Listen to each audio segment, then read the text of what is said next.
Okay, guys. Sorry You about see, that. sometimes the thing will click on and you have to check. So if you see a little red at the bottom here, that's because it's It's muted. muted on the. It's muted on the headset itself. Okay. Sorry about that. Anyway, now we have sound, right? Okay. There we go. Okay. I'll get right into it. I mean, I said hi to you all, but you just didn't hear me. Uh, yeah. Um, thanks, tech team. Anyway, on the day or evening of Sunday, June 9th, 1912, the Moore family of Villisca, Iowa, attended the Children's Day event at the Presbyterian Church that Sarah Moore, the mother, had coordinated. Okay, when the Children's Day events ended, uh, the Stillinger sisters left with the Moores. Okay, they had called, they had come up and asked if they could stay over, and they called home or called their grandmother's house, from what I understand, and um, the parents were out of town. Okay, so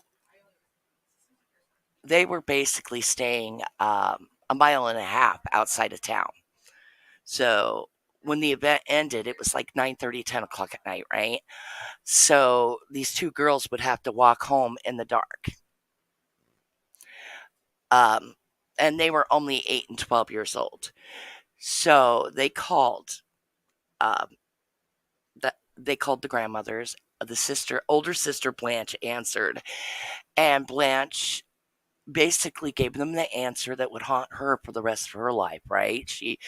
She said, "Oh, sure, I can see why you don't want to walk home in the dark, right?" Um. Anyway,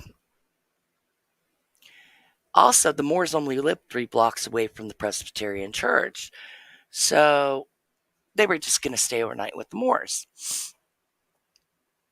Now, here's something else that most people don't cover is that there was a dispute going on with the city or the town and the gas company that supplied the natural gas for the streetlights. Okay, because back then, 1912, the streets were lit, but they were lit with gas lights. They were lit with gas lights. Okay, and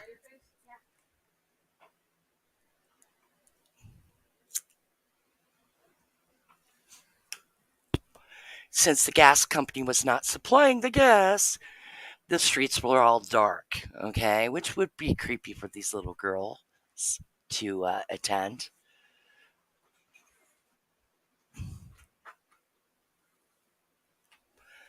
Anyway, so they all left together from the function and they arrived at the Moore house maybe 15 minutes later at tops. It was only 3 blocks away. I mean, that'd be a real slow walk, 3 blocks, but still, it's estimated that they arrived home 15 minutes after leaving the church. Um,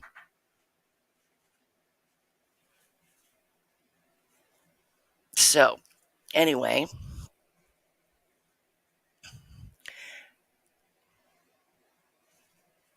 they after arriving, they had cookies and milk and then turned in for the night, okay? Unbeknownst to them, though, what horrors awaited them in the form of an unknown assailant possibly laying in wait, right? Some have speculated, and it's speculation that somebody was waiting upstairs in the storage area behind the closet. Um, there was never any definitive proof of that. Okay. After all 8 people Josiah Moore, age 43. His wife, Sarah, age 39. Herman, age, they say 11, but he had just turned 12, like a couple days before. Mary Catherine, age 10. Arthur Boyd, who was always called Boyd, age 7. And Paul, age 5. As well as Lena, and those for the upstairs. Then Lena and Ina Stellinger, Lena being age 12 and Ina age 8. Um, they were brutally unalived with an axe between the hours of 12 a.m. and 5 a.m. Okay? Josiah got it the worst because they believe he was the first. Okay? You have more energy, you know, boom, right? So whoever did this was either lying in wait or when they entered the home went up the stairs. And I'm thinking maybe the kitchen door because the kitchen door is the closest access to the stairs, right? Okay. The assailant went upstairs, took out Josiah first, okay? And took him out with the blunt side of the axe.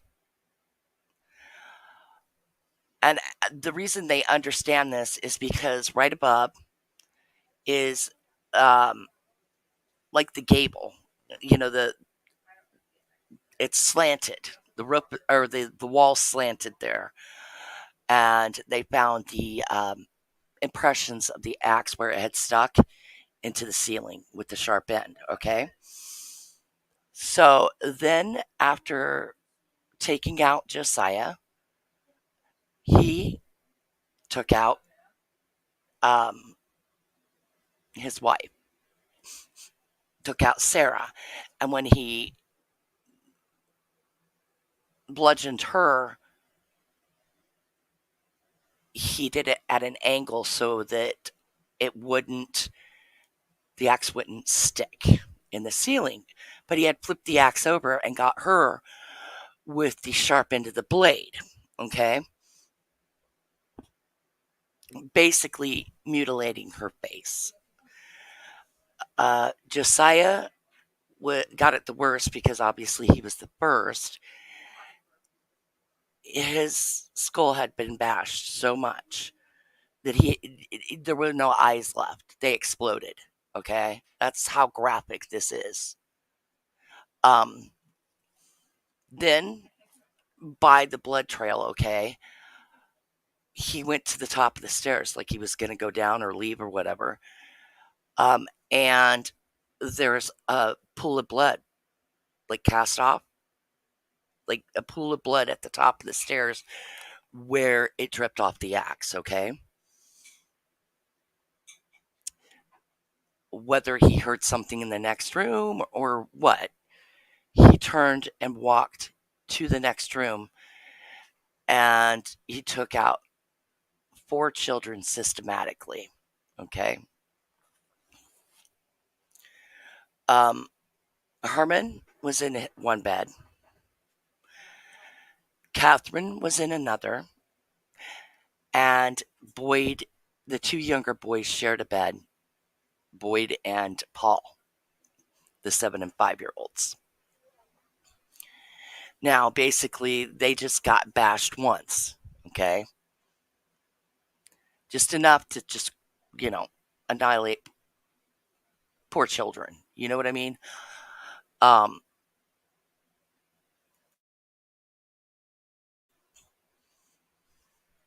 he then ventured down into the kitchen, okay? Because the kitchen is the access point to the upstairs.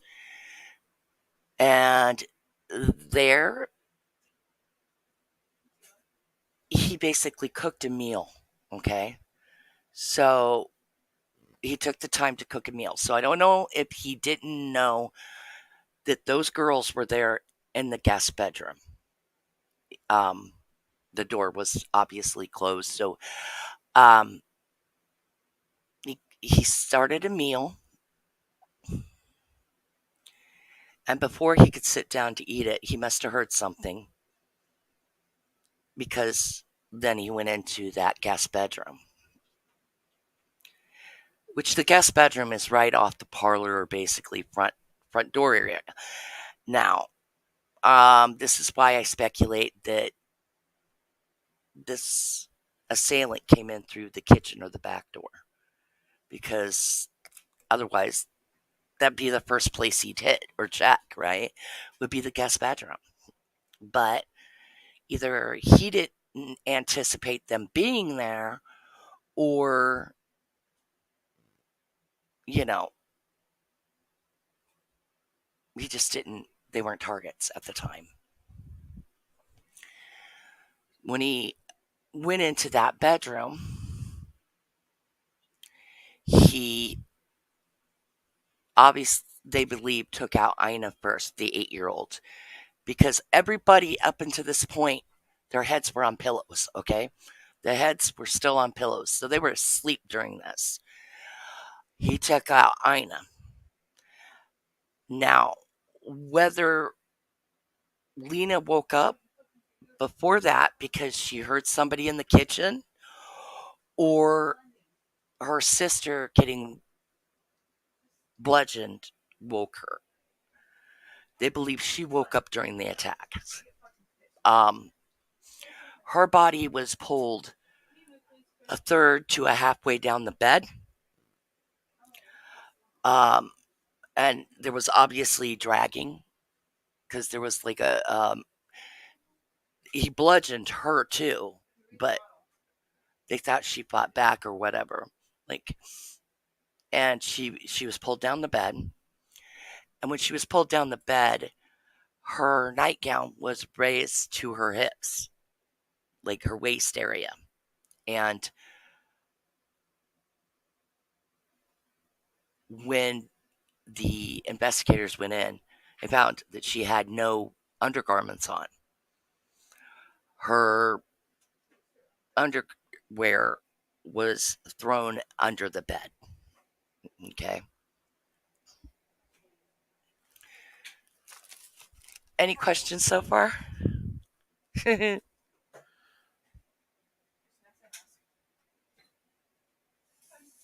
So let's get into why use the blunt side of the axe. Okay. Was this a person with previous experience? Knowing that the sharp end would stick? Because think about when you cut wood, right? Or you're using an axe to chop a tree, the sharp end gets stuck, right? Blunt side doesn't get stuck. So it would take more, less energy to use the blunt side and bludgeon them, right? I'm just put it out there.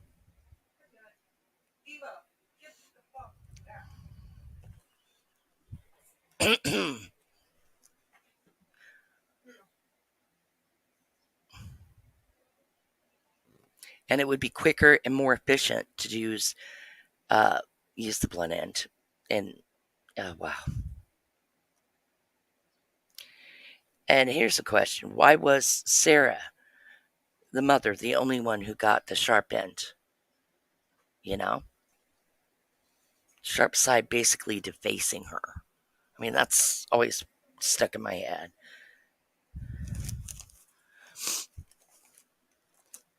Okay. Also found on the table was a bloody bowl of water where this person had cleaned up.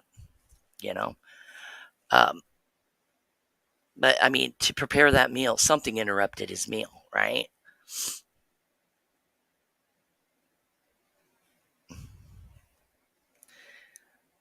Okay.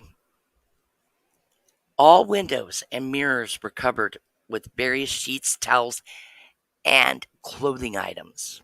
Okay. Some of them being pinned up. Some of this being pinned up. The shades were all drawn. like pulled down all the way to the end. Yeah, possibly, Dave, possibly. Um, the shades in the house were pulled all the way down. Um, where there wasn't enough covering on the windows, it was covered with more clothing, and he took the time to pin the clothing. You know what I mean? Pin these items up, and over the, how those doors back then had the like big windows in them. Those were covered, which is odd for this family. They didn't usually have that. Um, all the victims were covered with various, like, their faces were covered with bedding. Um, now, there's a lot of people that had the theories that there was defensive wounds on Lena, the Stillinger girl, but they had found what looked like a cut mark. But um, during the examining of the bodies and cleaning them up for preparation, they found that it was a blood streak and not an injury. But what they did find on her body was like blood smears on around her knee and thigh, like fingerprint blood. Like she had been dragged down the bed. And at the foot of the bed, there was a lantern that had the chimney of the gas lantern or oil lantern or whatever was removed, and the wick was turned all the way down so that it would be the dimmest setting to maneuver around the home.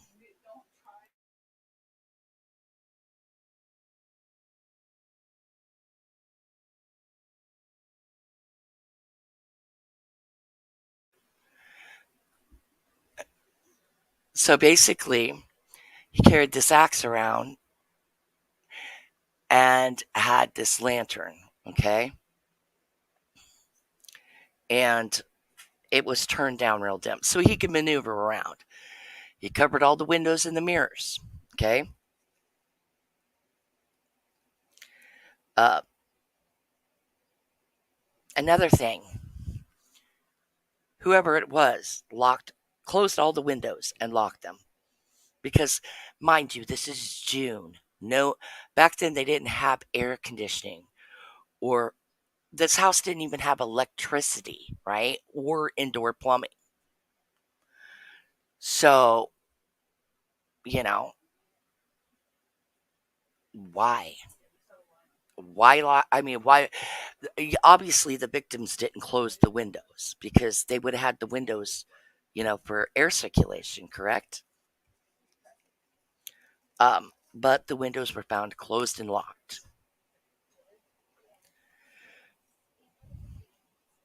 Um,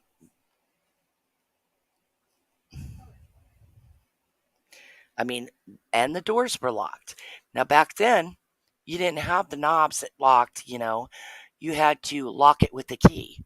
So whoever left had a key. Exactly, Hemi. How did the doors get locked? And different accounts that I've read and looked up say that their house keys were accounted for, you know?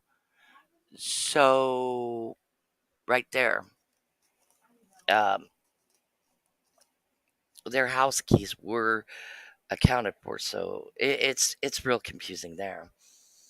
I mean, and did they lock the door because that was normal for the family, or did they lock the door or the doors to um, keep the bodies from being discovered for longer, giving them more time to get away, right?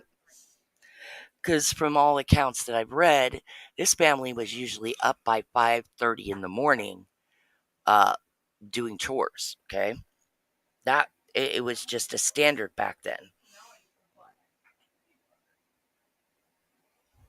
I mean, if it was a random killer, right? Why would they take the time to lock the door? And, you know, when you could just leave out the back door, take off, and, disappear into the nether, you know? And it was dark enough. I mean, there was no street lights. Why take the unnecessary time to lock the door unless it was to buy more time to get away? Here's something else. During They believe that he circled back upstairs, and I think this is when he put the clothing items on windows and stuff. There was a shoe that was by the bed, south end of the bed, was Sarah's shoe sat, okay? And obviously they were upright at one point. Okay. One of the shoes had filled with Josiah's blood because it had trailed down his arm that was hanging off the side of the bed, and it happened to be hanging over that shoe. Okay. And it filled. Hey, what's up, Mr. G? Um, filled up that shoe. When he returned upstairs to, cover windows or whatever, or make sure, double check that everybody was deceased, um, he knocked over that shoe, and part of the blood had been congealed a little. Um, that's what was found later.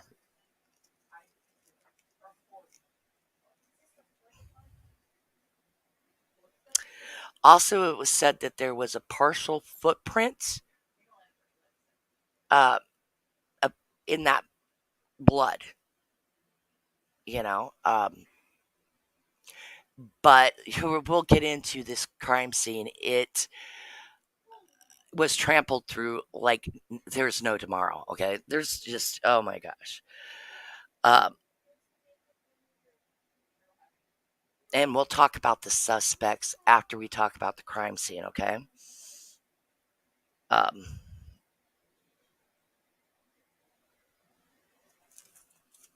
unless you want to talk about the suspects now, but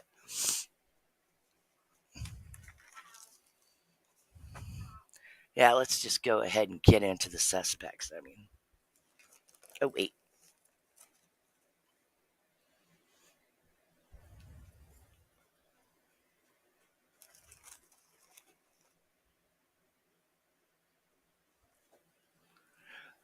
Well, let's talk about right now about why the windows were covered. Right? Probably so Looky Loose couldn't see the victims, buying more time, right? Um, why take out the parents first? So less threat, right? Let's take out the adults first, less threat, right? And you, when you hear interviews with serial killers like Bundy and stuff, they'll tell you the reason they do stuff like that. They take out the biggest threat first, so they have more time with the target. Okay, Mr. D in the house. Okay, yeah.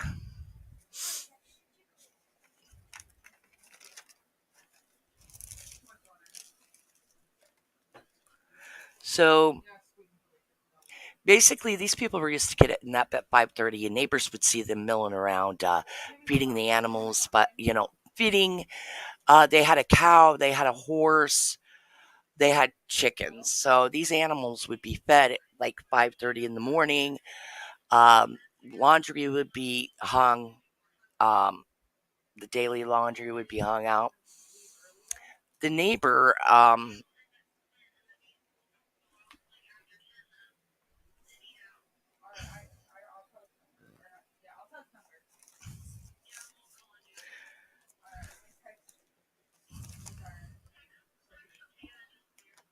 Hold on a second. Children.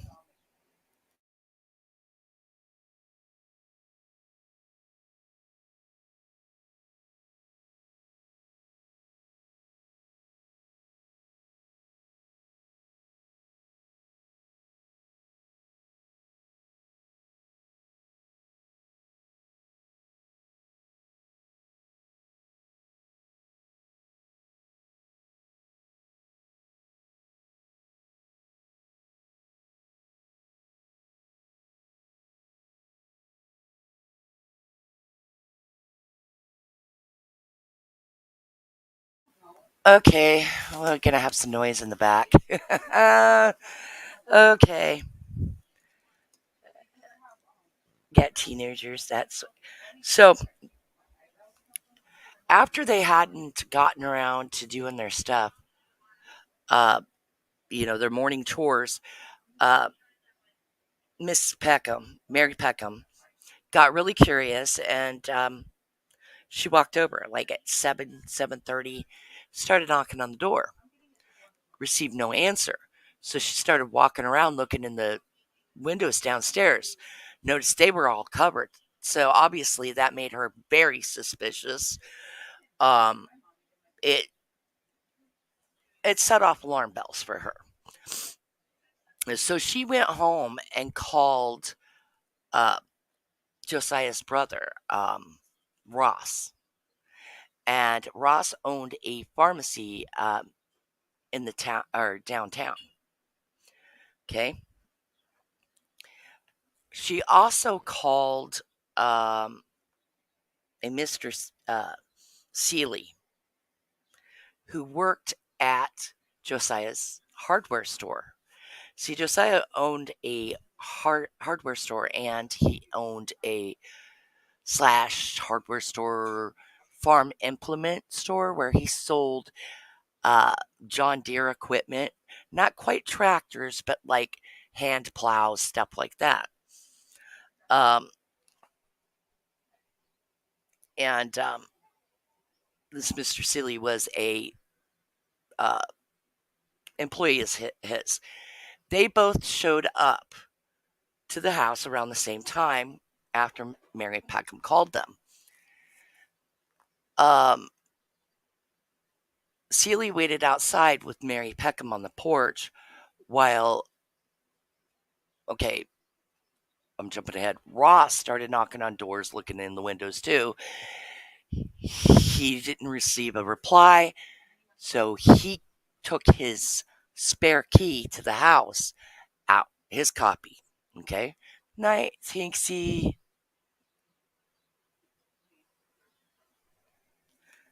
I love you, girl.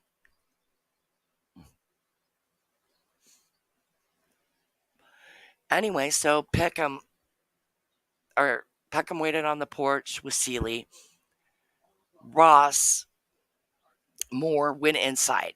Okay. And that front door was closest to the guest bedroom.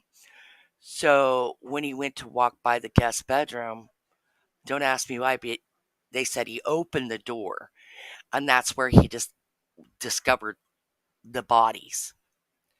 He saw blood, and he saw like figures under blankets, and he bolted out of the house, told Mary Peckham to run home and call the peace officer slash marshal for the town, um, Hank Horton. So she called Hank Horton. Hank Horton called a doctor, like coroner. Anyway, one of the town doctors came first, but anyway, and they all started walking through the house.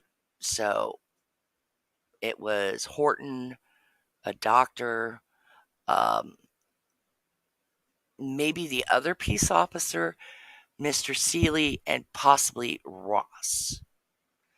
Now they start going through.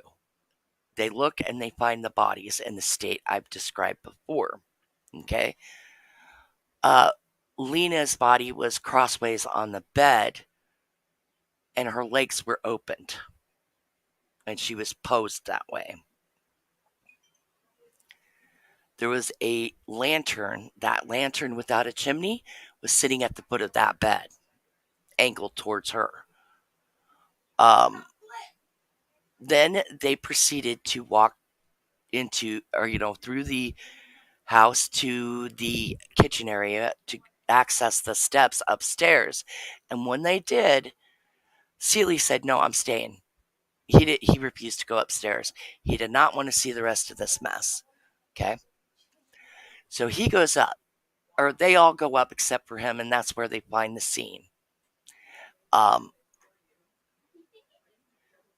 and from there, we got more stuff going on, and that was at like they say everybody arrived to go through the house at about 8:30 a.m.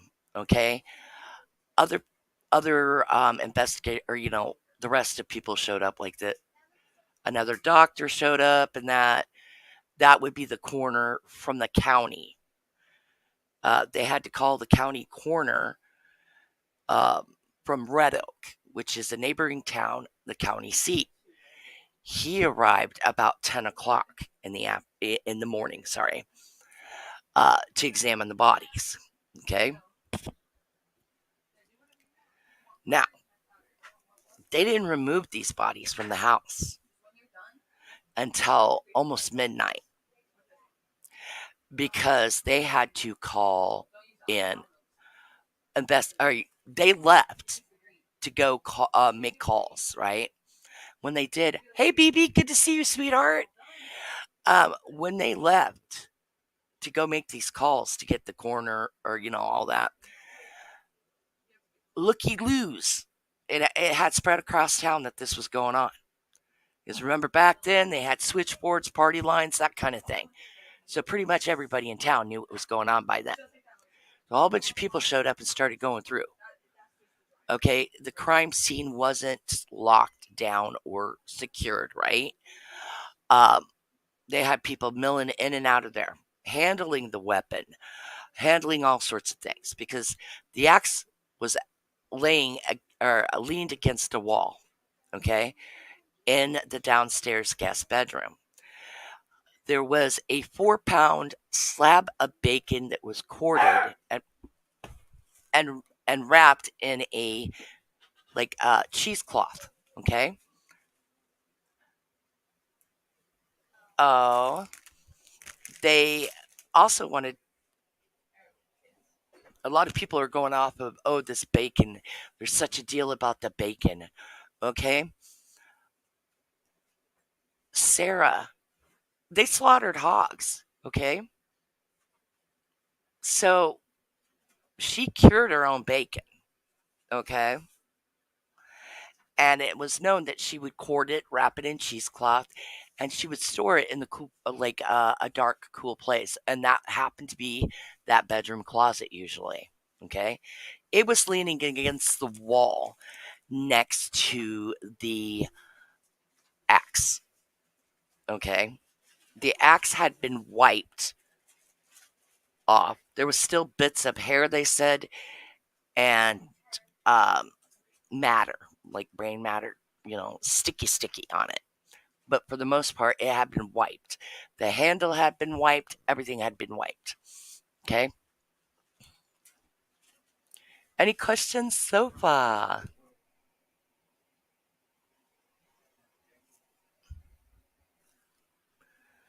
I will wait to see if you have questions.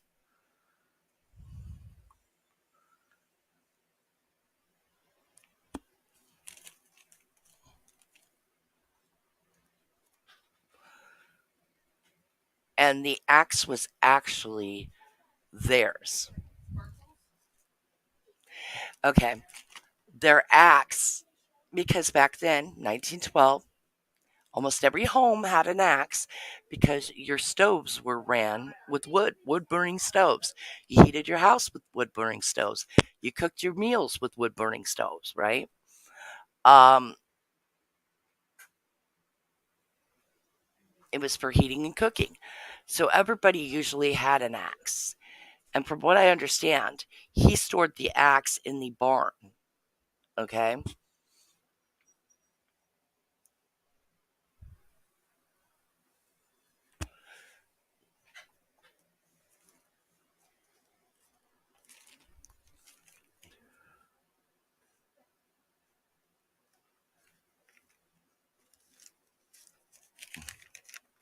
This is so wild. All the stuff that I like. Now we can get into suspects. I think we're kind of ready for those. Oh wait, we'll talk about the bloodhounds first.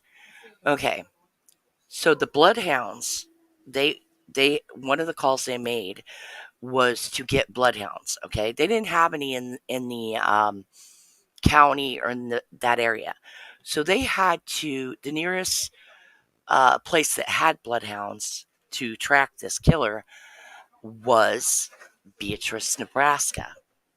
So they said by the time they could get the bloodhounds in town, because the handler of the hounds and everything had to catch a train. Okay, there was a train that went right through this town, 6 blocks away from the house, and the bloodhounds arrived. They said about 8 o'clock, and on by train, and got to the house around between 8 and 8:30 in the evening. They then tracked all over town, like they made a track all over town, and they stopped in front of one of the later suspects' houses. But what they didn't understand is the dogs stopped long enough to relieve themselves and then kept going. Okay, this just kept going and going, like through alleys and everything. Like whoever did this ran. Okay, and how they got the scent was off of the axe and the cloth used to wipe the axe, okay, that they had found, the bloody cloth. Anyway, it went all through town and to a half-mile outside of town to the river, and they lost the scent. Now, they did this circuit again the next day, and the dogs didn't stop.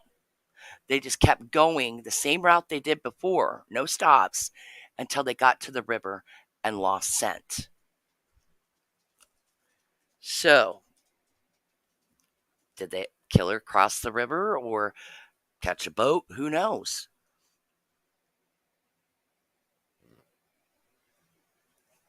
So, let's get into the suspects. Bum, bum, bum.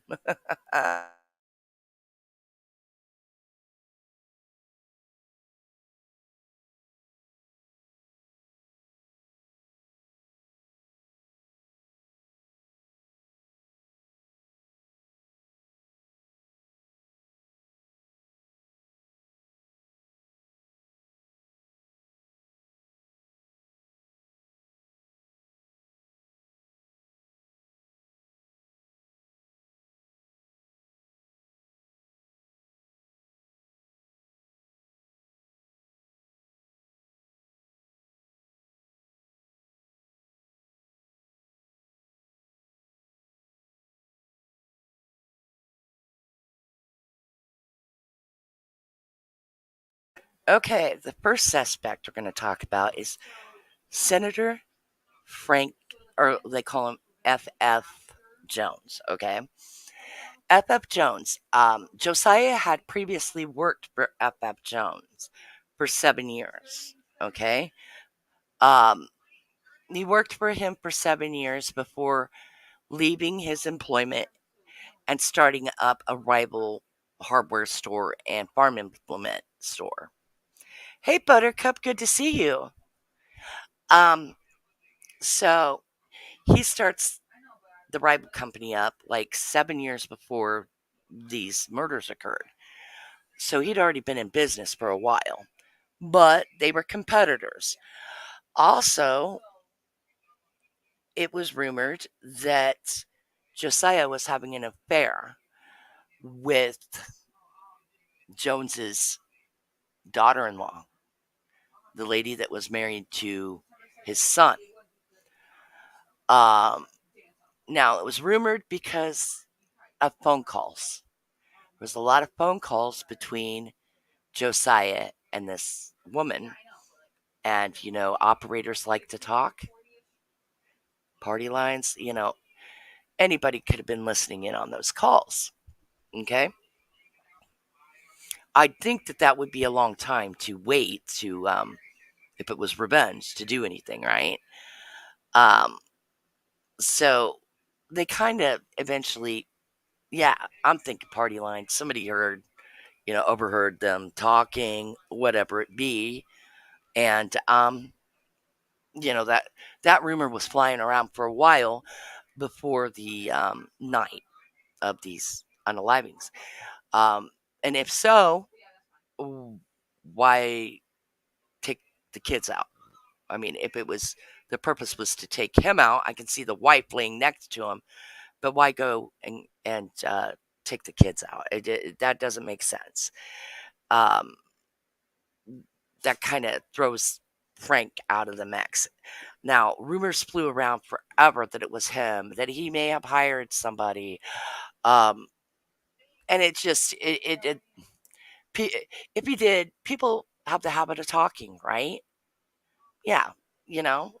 So it would have came out. It would have been discovered.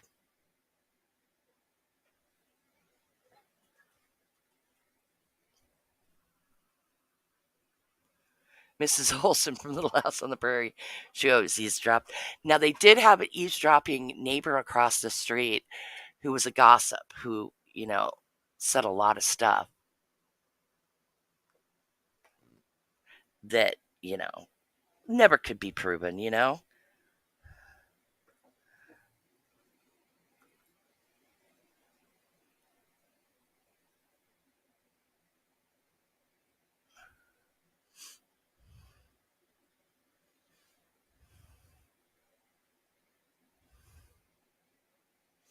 Um, Another one was Reverend Kelly.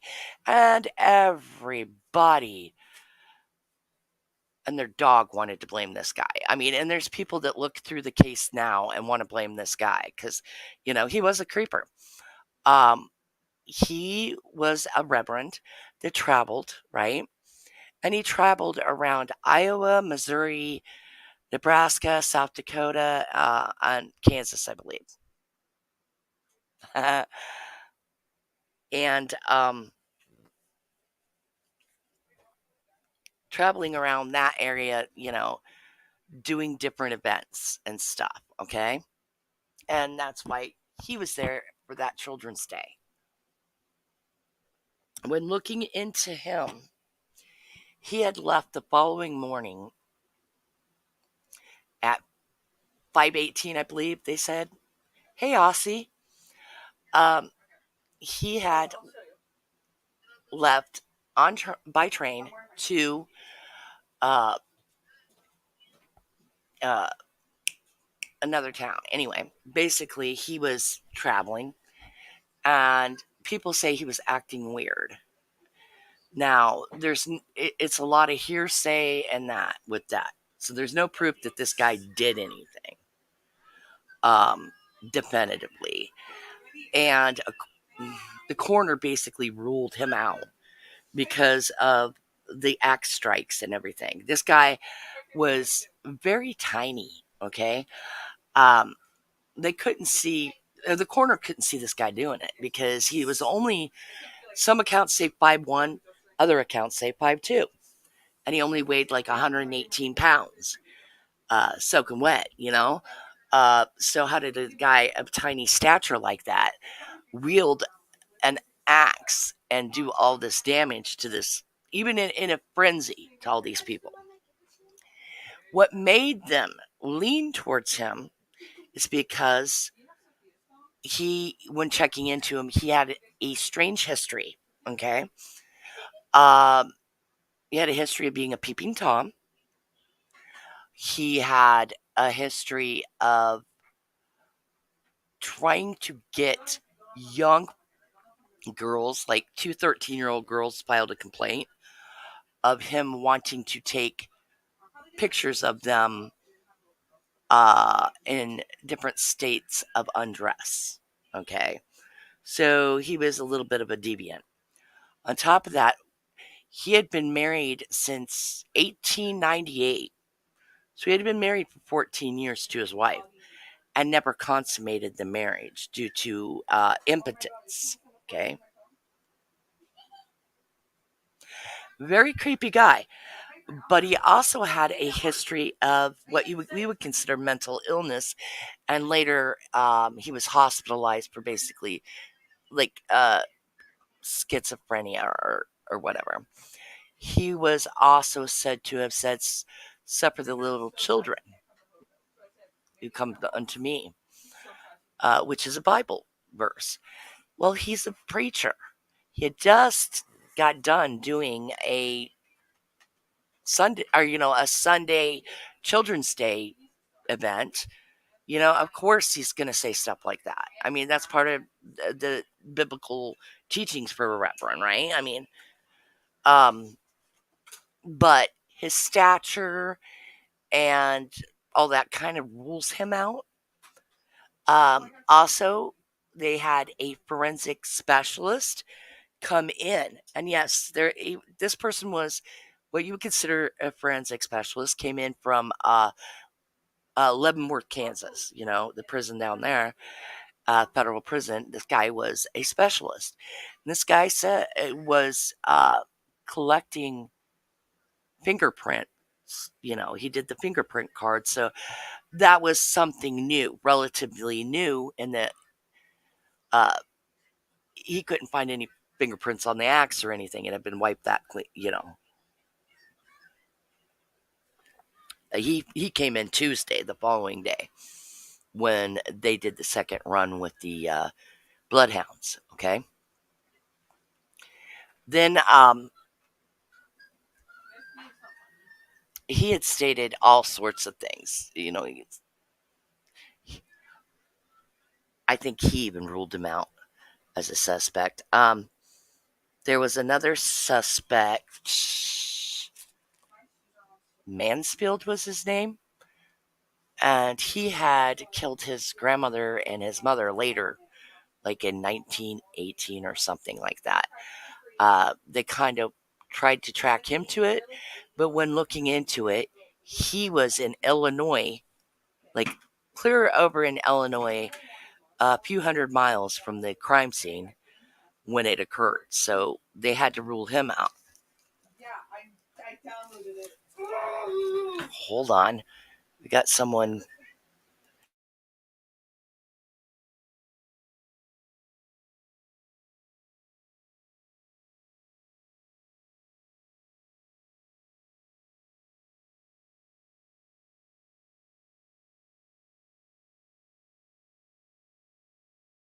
Okay. Kelly was actually arrested and tried twice for these murders. Don't ask me why, because. But the first time he was, this is why, because the first time it was a hung jury.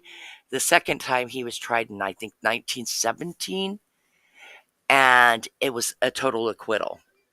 So they believed that there was, just no way that he could have done it. On top of that, he was back at the church, you know.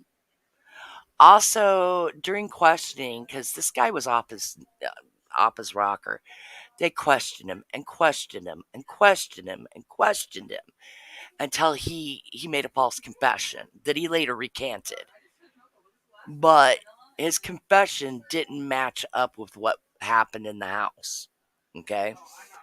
Um it just didn't make any sense. It did the puzzle pieces didn't fit together. And that's why he got acquitted. Um let's see, there was a Henry Lee Moore. No relation to them. Uh he was a suspect, but they ruled him out. Um, Another suspect was the brother-in-law, or uh, Josiah's brother-in-law. He kept threatening to kill Josiah, and his name was Moyer. Last name was Moyer, and they ruled him out because he had a rock solid alibi. So,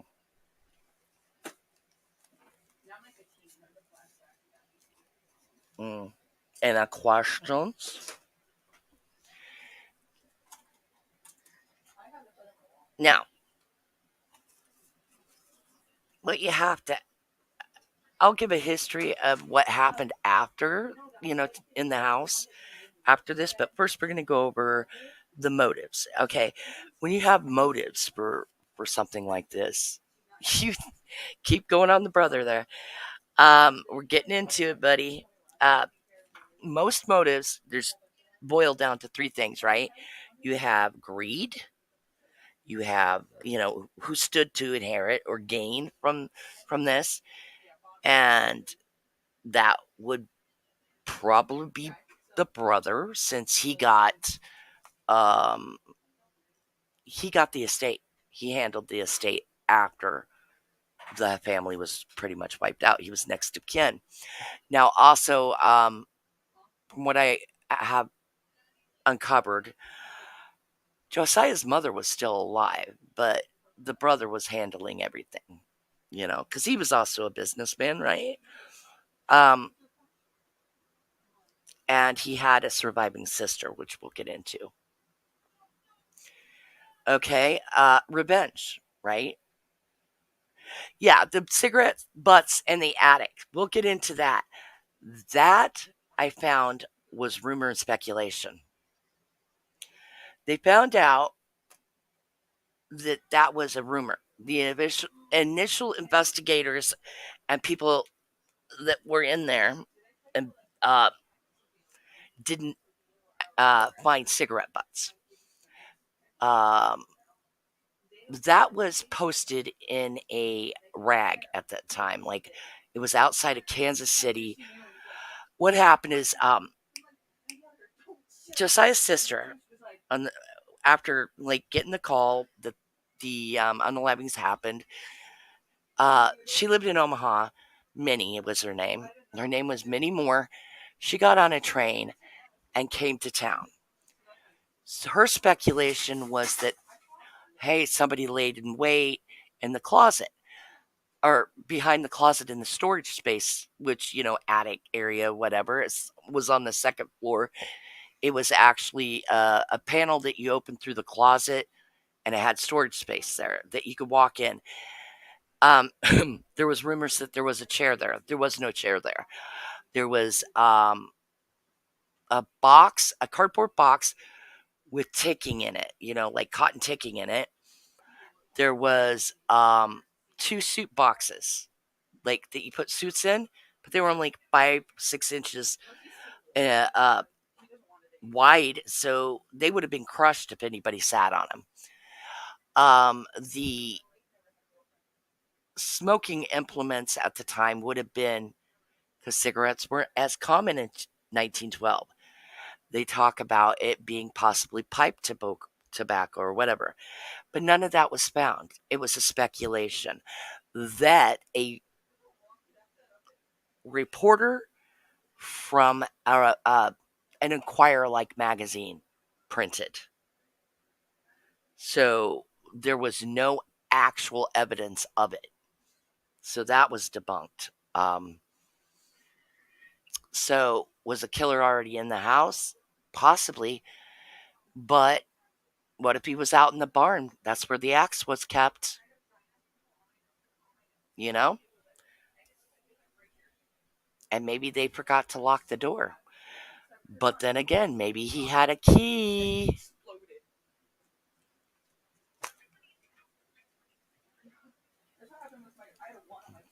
Yep. That rumor mill was real interesting too, but debunked. It's good to know we debunked it, right? We debunked it. I mean, I thought that for years too, and then I'm like, wait a minute, you're right. Looked into it.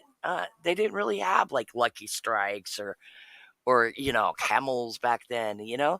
Back then you rolled your own tobacco, that kind of thing. That really didn't become a huge thing until the 20s, right? So it was mostly pipe smoke and stuff like that, or maybe they did have chewing tobacco. Now, yeah, who's so um ain't that nice that we got Um, got that out of the way.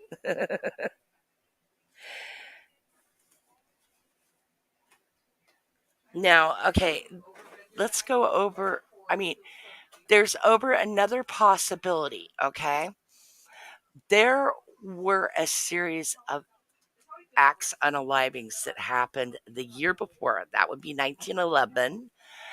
And there was where similar situations where there was lanterns from the house and an axe from the house left. The lanterns didn't have the chimney flue on them of the surrounding chimney on the lanterns, and it was turned. The wick was turned down, just like in the Villisca unalivings. There were, and that was in Colorado Springs. Let me see. Uh, Two in Kansas. One was in Ellsworth, Kansas. Uh, there was another in Missouri, and another one in Kansas. Yeah, Ellsworth, Kansas, Colorado Springs, Mammoth, Missouri. Yeah, same thing. Axe from the homes, lanterns with top removed and wick turned down, and prepubescent girls posed at the scene. One of the victims, all near rail lines close to the homes.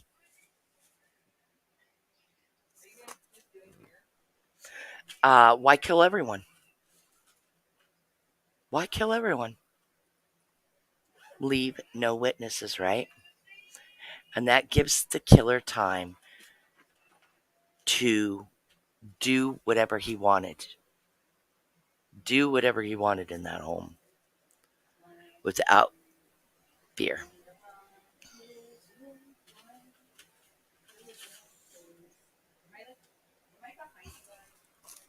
Yeah, it's heartbreaking.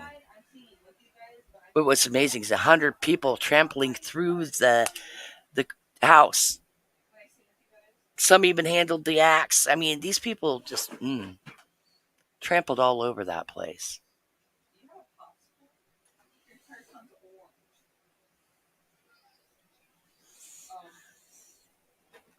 Um, and the thought is that he had carried the lamp around at the dimmest setting to maneuver his way around the house, you know, with the smallest amount of light.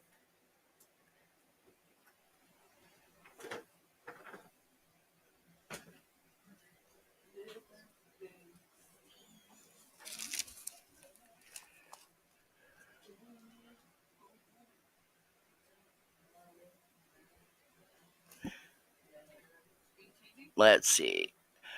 Oh, there's a book out there called Man from the Train. Now check it out. It talks about the string of axe unalivings throughout the Midwest. And there was one in Texas too. I just can't remember the name of the city. There was another similar thing in it.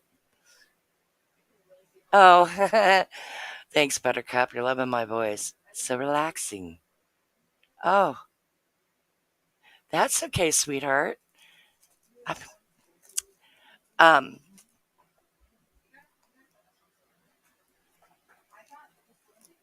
and that suspect and he was investigated.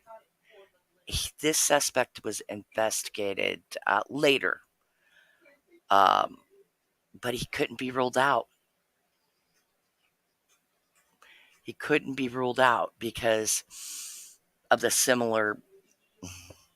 He was in all the places that these unalivings happened. Uh, his name was Paul Mueller, a German immigrant. Um,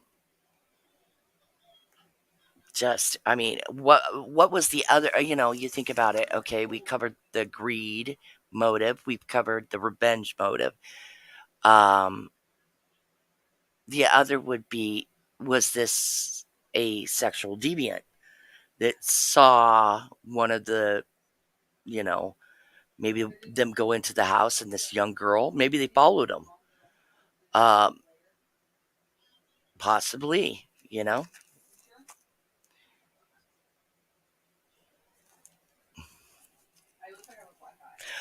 Also, there was all sorts of rumors about a watch that had been found, and that it wasn't Josiah's, but it was actually identified as his.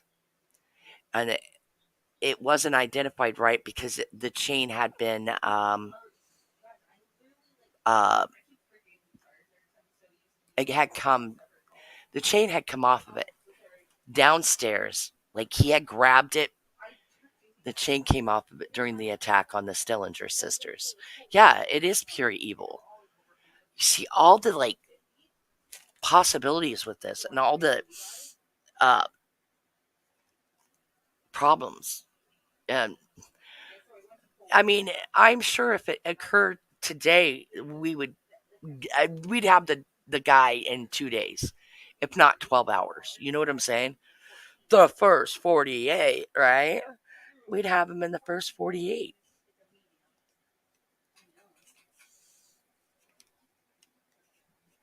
But it was a pocket watch. It was a pocket watch. Now, did he grab that to keep track of time?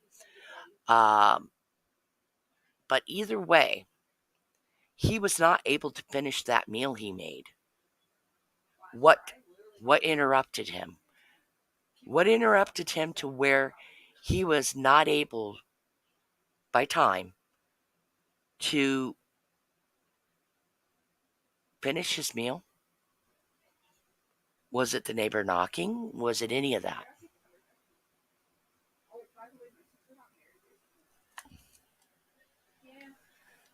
Um, just who? What do you all think? Yeah, DNA is a wonderful thing, and I'm sure they would have found plenty of it at that point. If it happened, even in two, think about this. Even in 2017, if it happened, right, 100 years after, they would have, yeah, they would have found him real quick. But I mean, I had never heard about the bloodhounds until I researched it more. And them following a scent all the way to the river. I mean, was the guy smart enough to know that he would lose scent at the river? Or did he get on a boat?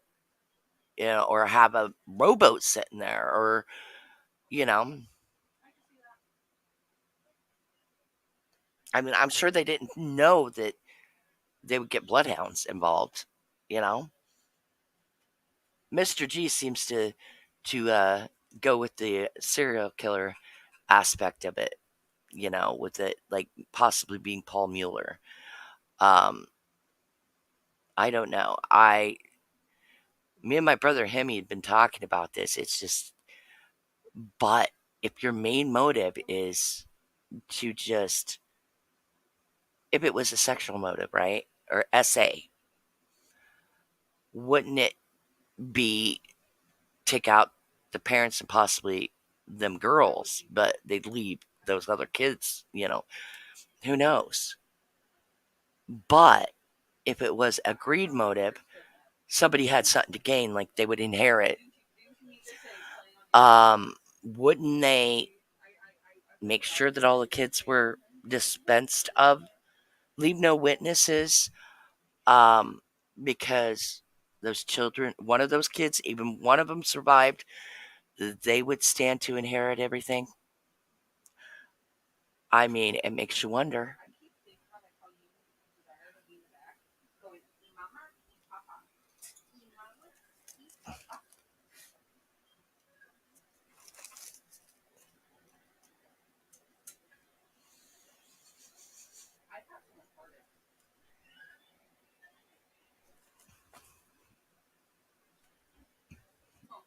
Anybody else have any questions? Let's discuss. Let's discuss. Mr. G, you're still here? You want to discuss?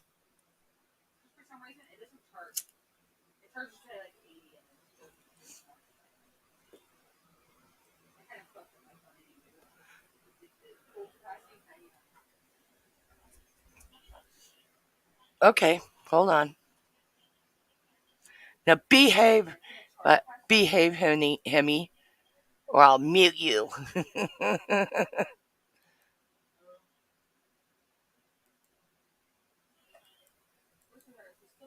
Stay on topic. Oh, you're not going to behave? Well, dang. I dropped that. Anybody can come up and discuss this. If Broken, if you're still here, come on up. Mm. Right, Betty? There's so many things. It's like back then, right? Covering mirrors and windows and stuff, right? I'm going to cover that. Covering the mirrors is one thing because that was a practice done around that time religiously, right? Because you didn't want the souls to get trapped in the mirror, right? But you also, in that practice, open windows. This guy didn't open windows. He closed them and locked them. So it wasn't for religious reasons that he covered the mirrors. I would say that he covered the mirrors so he didn't see himself perpetrating the crimes. He couldn't face what he was doing. He did not want to witness himself doing these things to these people.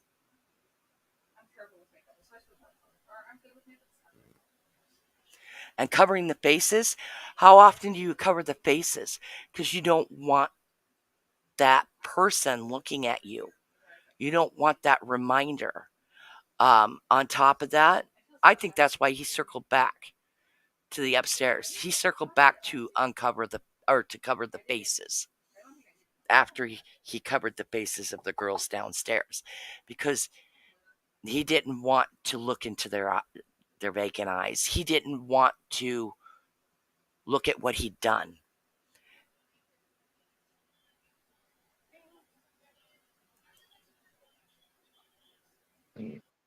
Hey, brother, what's up?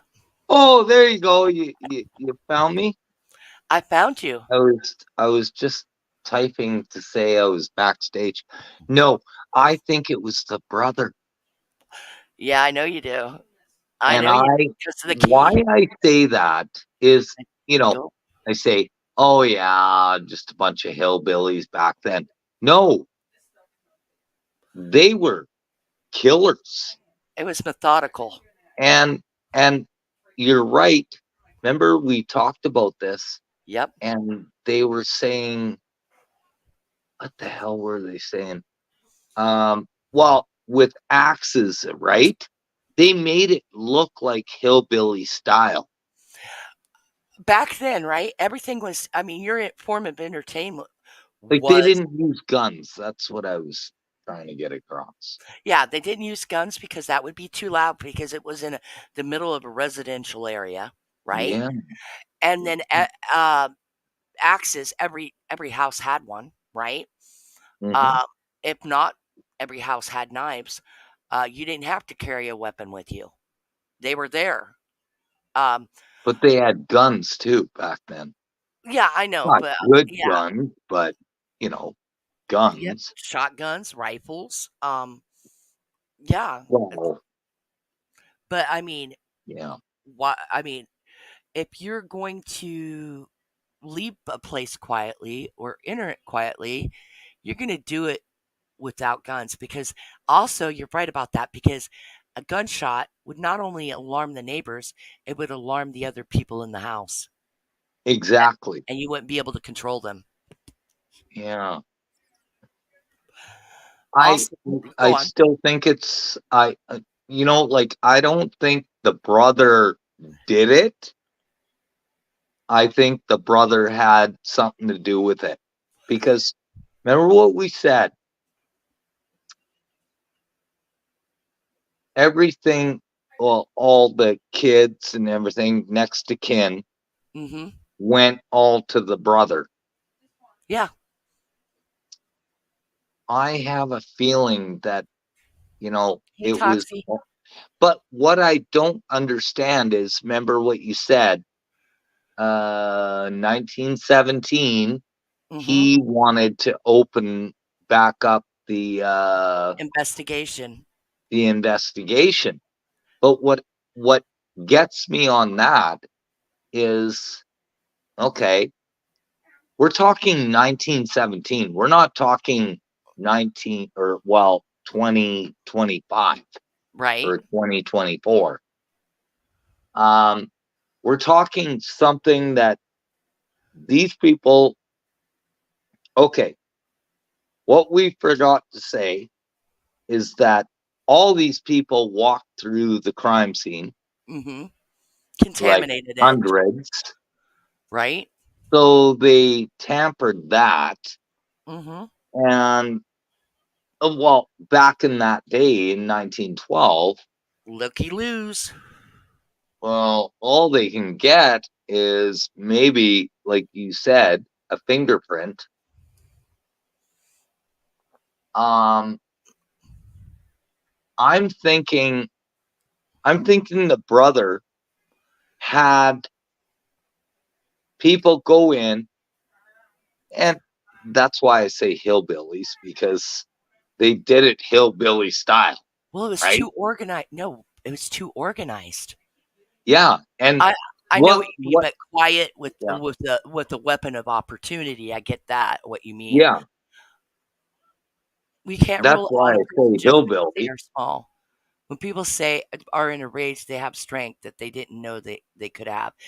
True, Betty, but um, What but did my auntie say? she said still we We can't can't rule rule it out. out a person just because of their size, but the Yeah, fatigue. no, We're talking no. even in a rage, the fatigue that it would cause for somebody that Yeah, small in stature, even in a rage. I don't think he could have got through all or all eight of the victims. You know what I mean? Without being totally wore out, and then well, still be able to catch a train at 5 o'clock a.m. 5 o'clock in the all morning. I'm saying is you got to understand these people were all sleeping. You don't even Hmm. have to So look like a Puerto Rican baby. all I can figure I'm gonna is go. that he kills the dad, or she, like, we don't know, right? It could Or be a, they, male or a female. or they. We don't, or they. I think it's two. For To be honest, I think it was two. Yeah, Um, it could possibly be because the posing of the girl downstairs. yeah, They did like, not, and they went straight upstairs and took out the family. It's like they weren't anticipating somebody being in that bedroom. yeah, like, I think they took them while they're sleeping. Hmm. So we all know when we're sleeping in a good sleep, Yep. we are sleeping, Right. Out of right? it. And these are And we kids. don't know, was the dad fucking drinking that night, and he would have been not drinking beer. Not in 1912. He would have been drinking whiskey, Well, or something on the rocks, right? yeah, yeah, but So he's here's in the a deep sleep. yeah. So he's killed first.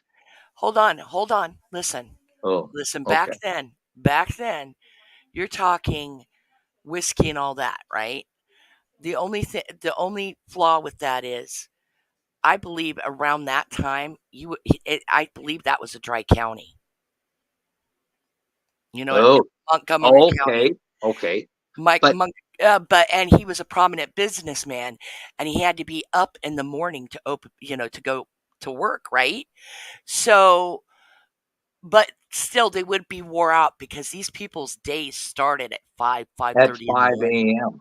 and to go Yeah. to bed at 10 o'clock, 11 o'clock they would have been wiped, all of them. Wiped out. Those Yeah. kids would have been playing at that event, running around, squealing like all little kids do, playing Yeah. tag, whatever. She was busy with the organization of the games and the activities. So, He would have been helping with that. They would have been wiped out, exhausted by oh the yeah. time they got home. So they're going, like, they're a family that goes to bed Mhm. Yeah, around what, 8:30 probably not 9 at the latest, and at the latest, they were 9. they probably didn't get to sleep till 10:30.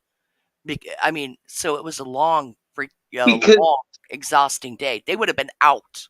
but you Totally. got to understand, those kids in 1912,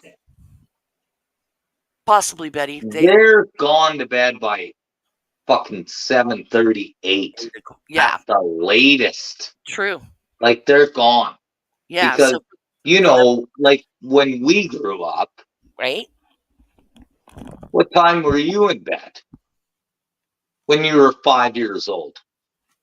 You're in bed before 8.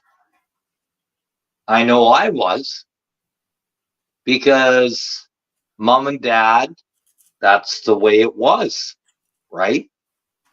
And I think, um, I keep saying this. I don't know why I keep saying this, but I think the brother had them killed. Here, It had or to have been. or did it himself? And Because here's the but thing. Here's the thing. I Mhm. mean, we're just going down a rabbit hole, folks. We're it's all speculation because Exactly. it's been unsolved for 100 and what 20 years now. Um, 122 years. yeah. So we're just stating this is conjecture right now. Um, but the killer locked the house. The killer had Yeah, the key to the the house. key. Also, their What? keys, their copies were accounted for. The mom and the dad's keys were accounted for. Okay? Holy fuck. So, see, Gingy, I was right. I think the brother had something to do with it.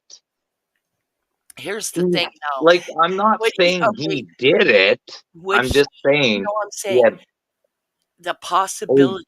Okay, yeah. he was called to the scene, right? Here's the Mhm. thing. And he opened the door with his copy of the key. Yeah. So, would that person have time to bring him back that copy of the key, or would he have done it himself? No, I don't think the brother did it himself. He didn't have it in him. Yeah, because Why? he And was a the pharmacist. reason, He but was the a reason why I say it is, isn't it? Excuse my, No, you're fine. we got weather change here, and I'm kind Yeah, of sick, Betty, you're congested. right. They generally went to bed when the sun went down and were up at the But break of dawn. Yep.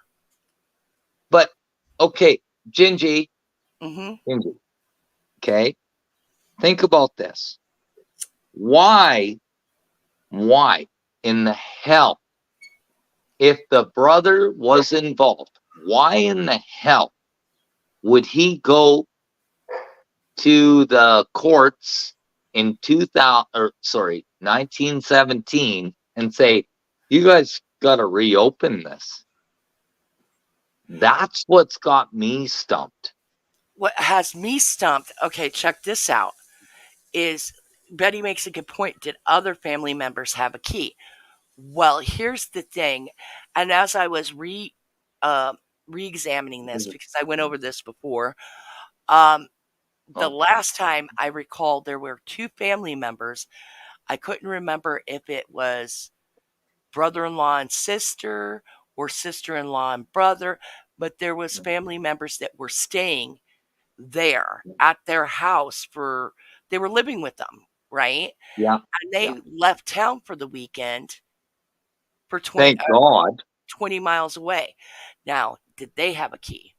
Yeah, well, they might have had a key and established Yeah. an alibi there where the husband double tracked back and did it himself, you know? Who See, knows? It's an and inside Betty, job. If mhm. it's not a serial killer, if it's not a serial killer, it's an inside job. And like we talked about, Hemi, everybody would have known from papers and everything else that there was a series of axe murders that happened the year before, right?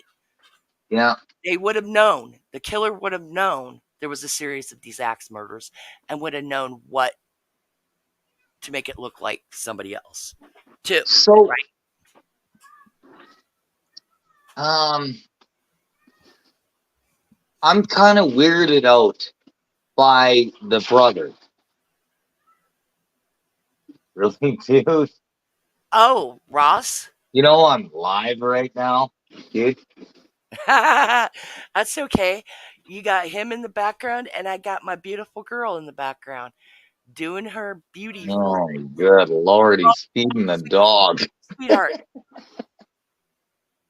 Sorry, sweet. everyone. My son's trying to be quiet. He's here for the weekend, and he's got to go away. Whatever. Anyways, what has me baffled is because with Betty, Yes, Auntie Betty. Hi, Auntie. eat Betty. Hi, Auntie. Oh, yeah. Auntie. Anyways, Toxicity, my toxic. Auntie Betty, she This is says, this is a you rabbit hole. know, See, like go on. there was more than one person that had that key. So what scares me, and well, I guarantee this. It was somebody in that family. I think it was the brother that helped because he was the one to And gain everything. he was never a suspect. And remember, we had a what uh was it a 1 year old child? No, no, no, no, no, no, no, no, no. The youngest child was 5. Okay. And they Still took doesn't make them it better. all out. Why would they take out?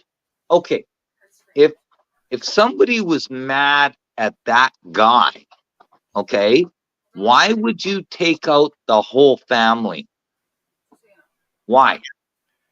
Yeah, take out all the That heirs. is to get money, right? And we Yep, don't know how much money it was, right. but 1912, if it was $2,000, Well, oh, you're loaded, here is what they said. By all accounts, he was the most prominent businessman in town. right? Yeah, And he took the brother got the businesses. he was the executor of the estate. He was the executor. And then, yet he comes out in 1917 and Yep. says, "What happened to my brother Yeah, and my and his family?"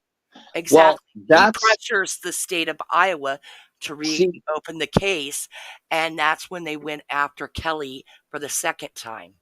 yeah. And what scares me about this, like back in 17, Mm-hmm. they had nothing like what we have today, like Exactly. DNA and all that shit. Mm-hmm. He, I think, was pulling himself away, Mm-hmm. saying, "You got to find these people It was a or diversion this tactic. person or whatever," Mm-hmm. and it was directing it away from him. That's why I'm saying it's him. Mm-hmm. It was him. And what did we say? He passed away in 1935. Yes, The and brother. he was actually at the time of the unalivings, he was like 35 because Josiah was 43. He was the younger brother by 8 Yeah, years. by 8 years. Yes. I seem to remember you telling me that. I And honestly it makes think here's the other I thing that makes honestly you think wonder. it was the brother he hired two.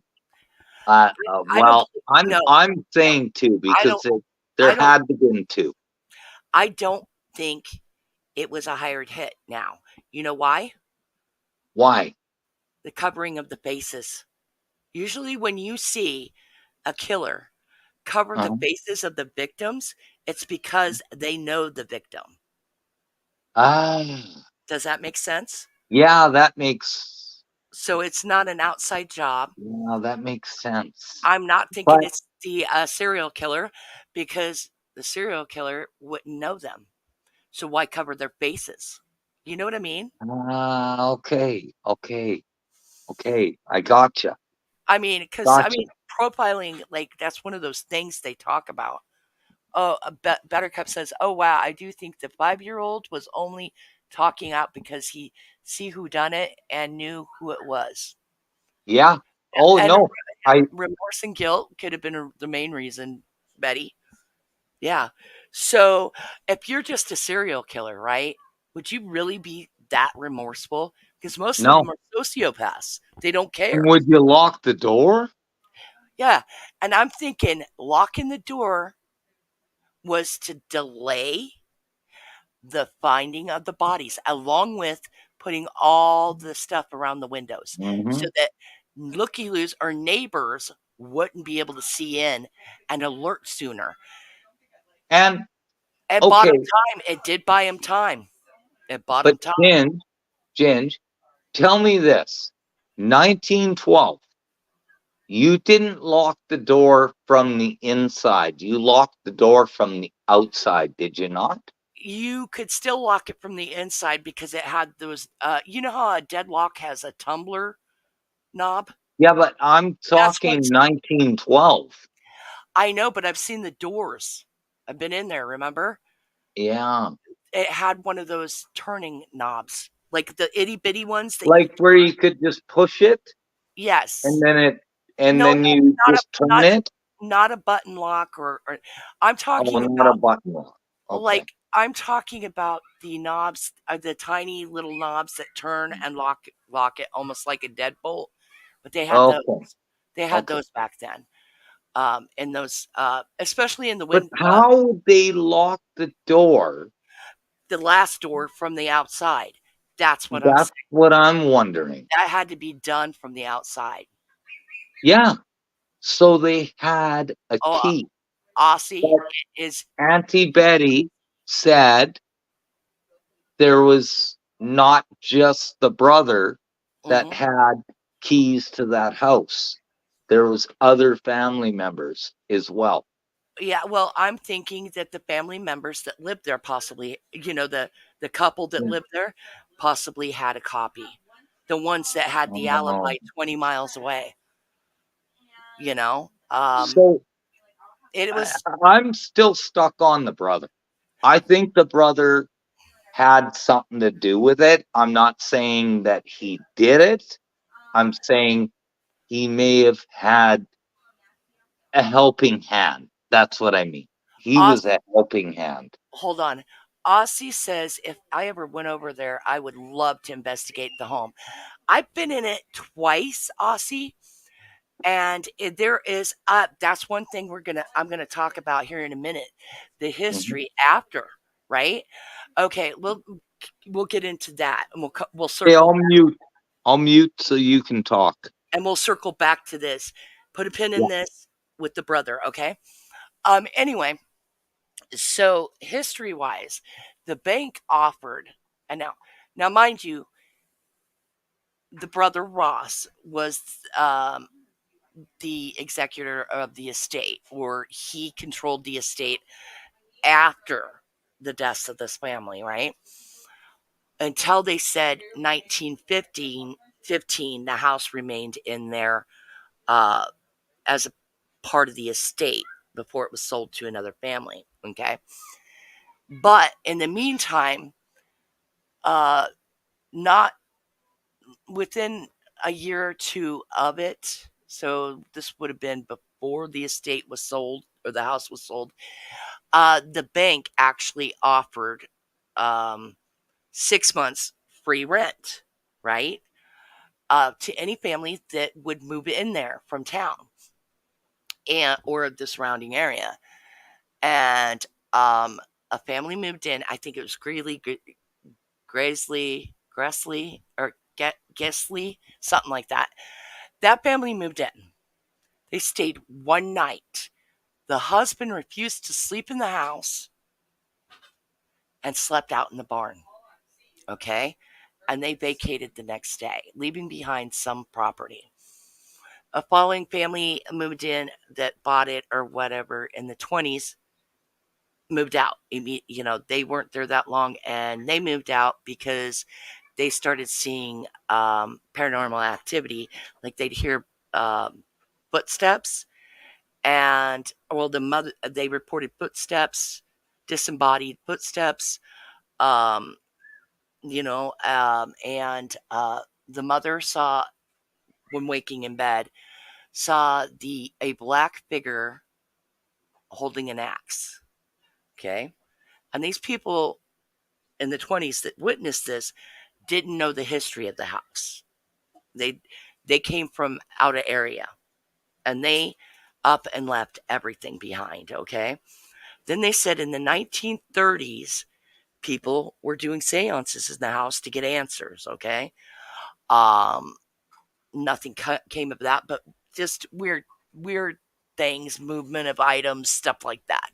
Okay, then in the 60s, another family moved in. Paranormal activity happened, and they were out immediately. Then the following family that moved in lived there for 18 years, swore, and that was I know they were there in the 80s.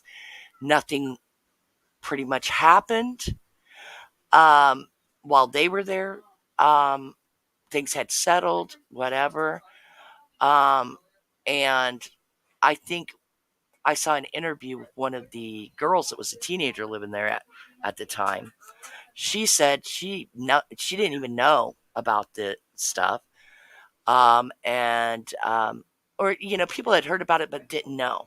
Yes, it's still standing, Betty. In fact, it's a museum now.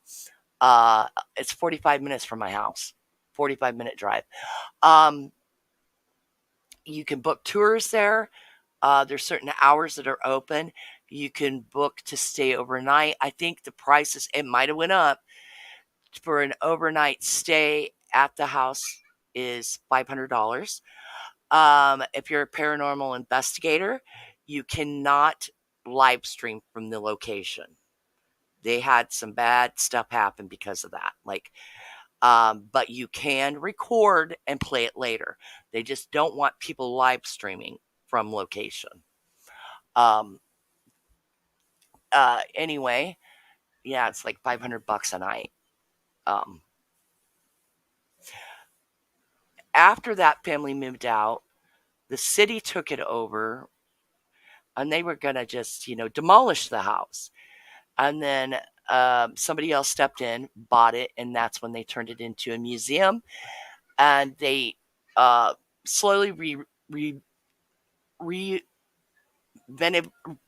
renovated it. I'm sorry, to bring it back to how it was. Okay. There's another thing. There's now a basement. There wasn't a basement at the time of the killings. Okay. So when paranormal people go through there, oh, we're getting all this stuff in the basement.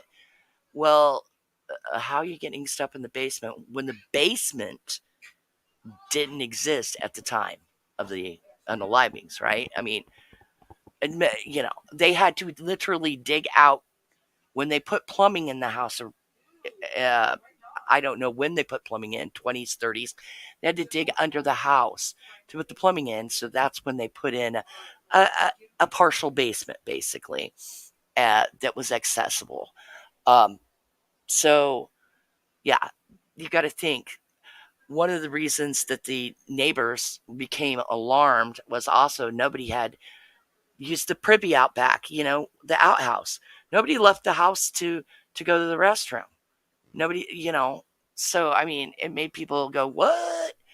But they did put indoor plumbing, which they did eventually remove to bring it back to condition of what it was before. Um, there are things that have happened. They had a paranormal investigator come in there, And basically, out of nowhere, he stabbed himself in the chest. Um, and I do have a close relative, who went in there, and he had an incident where he didn't remember what happened, but he chased all the other investigators out of the house, um, freaking out, screaming at them. And um, he also explained one of his experiences was they left, and then when they went outside to smoke a cigarette, they came back in, and the lantern, because they took all the electrical out, okay, again to make it back to the 1912s, right? Um, Boom, that lantern was turned on. Somebody lit the lantern, and there was nobody in the house. So just crazy stuff. So there's paranormal activity there. I will tell you, I've seen it. Yeah, but I mean, I'm a medium. I walked through that. Yeah, it was an interesting walkthrough. Let's just say that. But Hemi, you want to circle back?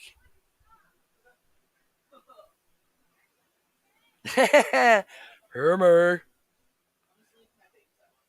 you muted yourself. Come back, Hemi.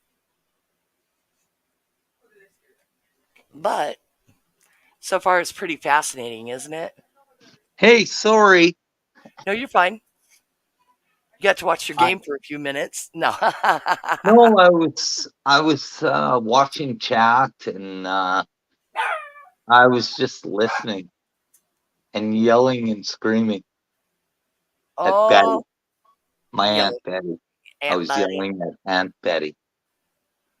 Calm down. No, I wasn't yelling at Aunt Betty. No, you would. Jesus. Yeah, I don't want five to get yelled at from her. five Holy shit, I'll get in shit for that. Um, $500 is a lot of cabbage, yo. no, I still think, Gingy, Mm-hmm. we talked about this last night. I still think I I know you still think the brother, but you don't think the brother think did it the himself. brother, but But I just can't get over him doing in 1917 going, yeah, well, we got to open it up. Maybe it's to push it the other way. I don't know. yes, But because that's when Kelly was tried it again. could have been the wife. Maybe, The wife? maybe Daddy was doing the wife too. I don't know. He was doing a lot of people. What are you talking about? The wife. The wife. No, the wife of the brother. Oh yeah. Oh, I That's get it. what I'm I know. saying, Yeah, and he was married, I think, because he had a child that was 7 years old. The brother did. So right? at that time, who knows? Because if he was, nailing that one married lady, who knows? He was Well, he no. was nailing a whole bunch of them. Yes, you're right. Because it So was rumored I'm around that he saying, got around. He got around. maybe he pissed off his brother because his brother found out that he was nailing his wife. And the brother went and said, yeah, let's take this guy out. I Right. don't know. I don't know. The only Like, thing, this was okay, 1912. I used to think it was two people, right? I Until think it is two people. because they I get don't think it's one. because how do you There's control eight no, people? yeah, sorry. But I think it's hard to say because wouldn't somebody talk? Wouldn't somebody brag? Unless it was, yeah. You know what I mean? Some I, people get to drinking and they get to talking. You know what I mean? right?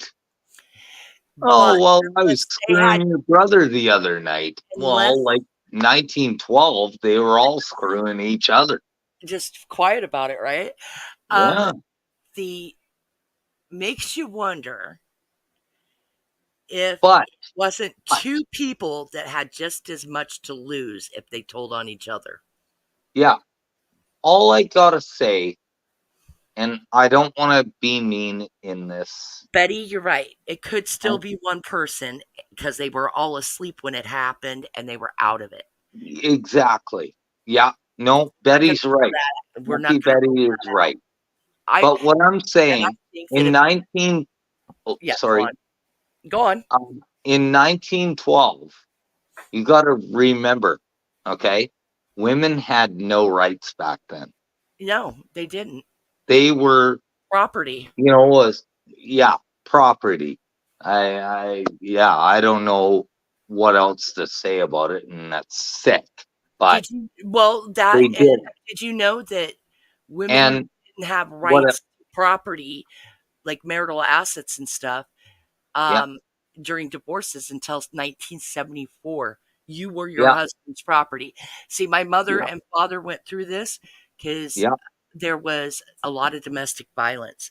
And my mom would call the police, and all they would say is, "This is a domestic issue." And yeah, she'd have black eyes. I mean, my dad was yeah, huge. I mean, 6'6". She was only 5'7". You know what I mean? 5'8", yeah, maybe. And yeah.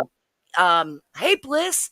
Um, she said every I time they bless. come and they tell her there's nothing we can do about it. Yeah, You're nothing we can do.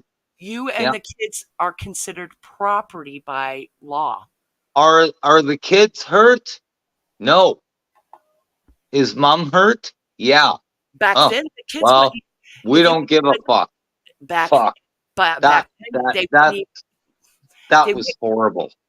back then they wouldn't even remove the kids.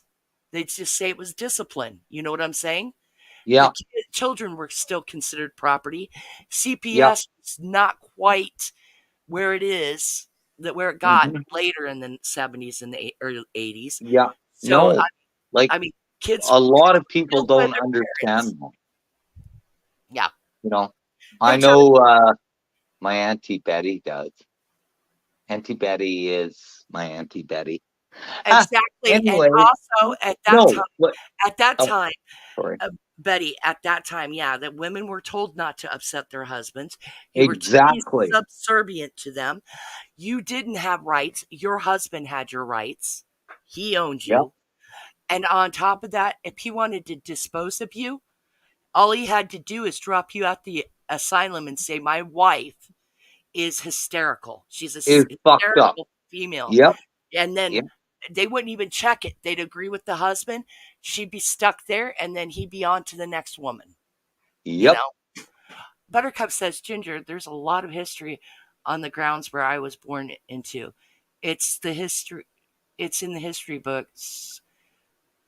I have never acknowledged this to anyone, but I always felt someone was trying to look after me. Yeah, we are Yeah. spiritually. We have. I would never do that to a woman. That's just fucked up. That's fucked up.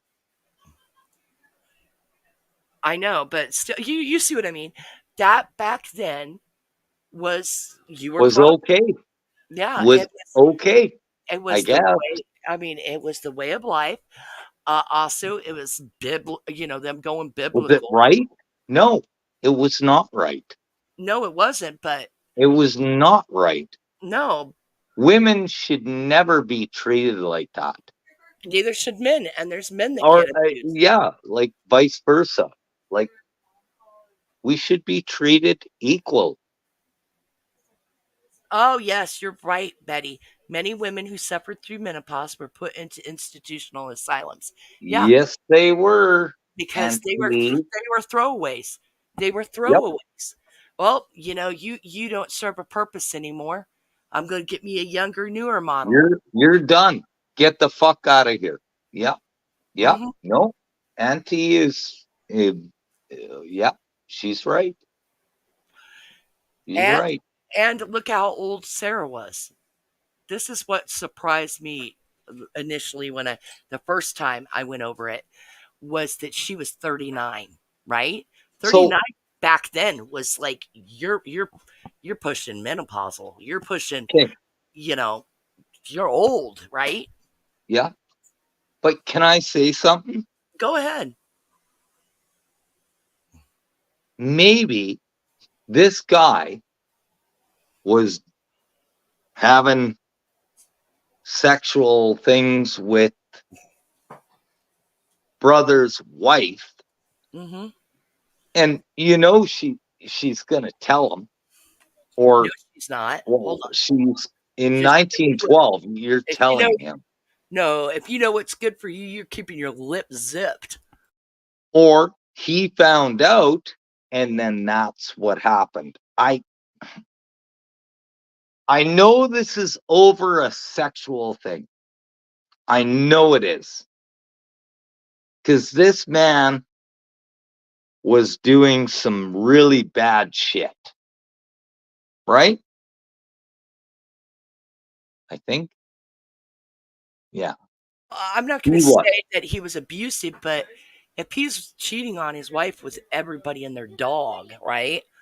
Exactly, and that's what I'm Let's saying. I just say, think he was sleeping with the brother's wife, and the brother found out. I mean, that's like we said, people is speculation. We I, know for I sure I'm that he, not saying the brother did it. I'm saying maybe the brother. Well, back in that day, not like we're talking 1912. mm-hmm, There is no way he would go, yeah, I'm going to pay you to do this. mm-hmm. No, he would do it on himself. That's what I'm thinking because That's what I'm here's thinking the thing. too. I mean, there's two sides to this, right? Yeah. Josiah, the most damage was done to him. The most damage was done to him. He was the first victim, right? Yeah. And he got it bad. Like I said, his eyeballs exploded basically. Oh, yeah. The wife, He got it good. They were going after him. He was they the wanted target. they But the wanted to problem make is, sure he was pulverized. But yeah, then again, he was the biggest threat in the house. But how would they know that if they were a stranger? it's Okay. not a stranger, That's Gingy. what It's and that's not what a I'm saying. stranger. That's what I'm saying, Hemi. How Yeah. would they know that if they were a stranger that he'd be the biggest threat? Hmm? But that's why I always go back to the brother. Hmm? I'm like, it's got to be the brother. But then you tell me in 1917, he fucking goes and says, well, let's open up this case. Okay. But What then to but throw wait, it at someone else. exactly, because it's been 5 years. Would you want people like, oh, wait a minute, he gained all this property and stuff. Yeah. He got all of the assets. Hmm. Yeah. Yeah, you know what I mean? I get what you're saying. I get what you're saying there because he stood to gain the most from the He, estate, right? especially when all kids We're were, gone, eliminated. And yeah, like I I said, don't want to remember, say it in a bad way, but well, yeah. it's easier to just say eliminated. Um, Yeah. and whoever came in knew to go up those stairs first. Knew. And how do you lock the door from the outside? Right. How do you do that? They You knew have to have a key. It even the is investigator. family. I'm not saying it's him. I'm just saying it's family. I maybe I I Even should retrain from or refrain uh-huh.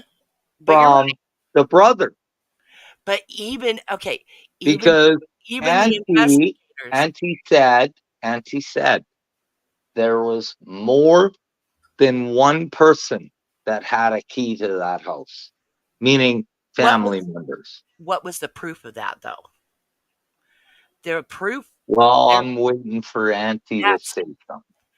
I think she Come on, means Auntie, I say think something. she I think she was thinking out loud that there had to be somebody else who had the key. But here's the thing. Yeah, It was a skeleton key. Now, was it the type of skeleton key where you know, that you can. that works in all doors? Or No, I don't think so. yeah, A it could have man been of that power. No, No, there's no no, way. there's no way. No, then he There's probably. no way. The thing is, that person had a key. Okay, so they had a Yeah. key to get in there, even when they were away from the house. Okay, this family had money, right? The guy had businesses, property, whatever. I'm Yeah. sure that I am pretty sure, even in 1912, when a lot of people would leave their doors unlocked, somebody that prominent with that much money would lock their doors for protection, because you make a lot of enemies, especially if you're Mhm. sleeping around with people's wives, Uh, I right? I don't care what anybody says. I think he was sleeping with the brother's wife. You have, I mean, That's that's what speculation too. I don't have no It, proof on that, but is I think that is it is it possible? Yes. Is it probable? yeah, Right. maybe not, but But it's I still I think that's what a he was doing. possibility, I think that's a right, buddy? real good possibility. I think he was, yeah, Right. jumping on the the brother's wife, because he was sleeping with a lot of women. He was playing Okay, tootsies. now why wouldn't he sleep with his brother's woman? She Yeah, is actually what? While he was 8 years younger. Um, yeah. So his yeah, that would make sense. She's so in I her, guarantee I guess, her okay, early 20s. no, hold on, hold up. We need to, No, hold up for a second. yes, dear. The younger brother was 8 years younger than him, right? Yeah. So the And then daughter, no, well, listen. the So the girl, and his not the okay, daughter, just stop. girl. Josiah was 43, the victim. His wife, the other victim, one of the other victims, 39, right? His Mhm. brother, Ross, was 35 or 34 around then. Um, so wouldn't it make sense that Ross's wife would be slightly younger than him? Because that's Like, how yeah, kids. like maybe 30 Yeah, or yeah, 28. yeah. And Oh, then you had, yeah, he was playing with it and that brother's wife, because, they had a 7-year-old child. I don't know of other children. I don't know their ages or anything. So yeah, so she was old enough to have a 7-year-old, but still probably younger than him, right? Because so that's he sees her, like at dinner parties and stuff, with his brother. And he's like, oh, yeah, I want to get on that. Yeah. right. And I, I'm thinking he did. I'm not saying that he did. I'm not saying he didn't, I but don't I'm know, saying it's possible. Buttercup. That's how. I mean, I don't know. I don't know. But I'm thinking that probably not. I mean, he probably was strict with the kids, but I would tend to lean towards those children were outed or eliminated because, like I said, there was that point where the killer killed Josiah and his wife, walked to the foot of, or to the top of the stairs where there was drippings from the a puddle of blood from the axe from killing those two. Yeah. So he stood there long enough, hesitated long enough before turning to what would be the right, going to the next room, opening the door, and going in Yeah. and killing those Yeah. kids.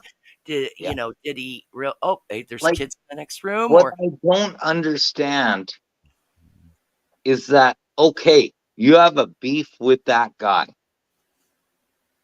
Okay.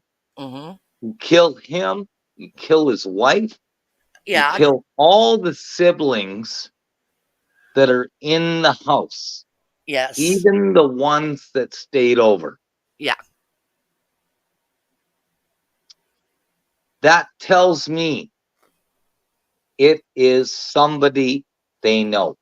yeah. Plus the covering the faces and yeah, Yeah, they they know this person that is actually doing the murders. Oh, I okay, think Betty. it was the brother. I honestly think it's the brother. He's long gone now, Yeah. and that's not the issue. But the issue is what we're talking about. Is I think it's just my opinion. Like, No, go for it. good Lord, it's just my opinion.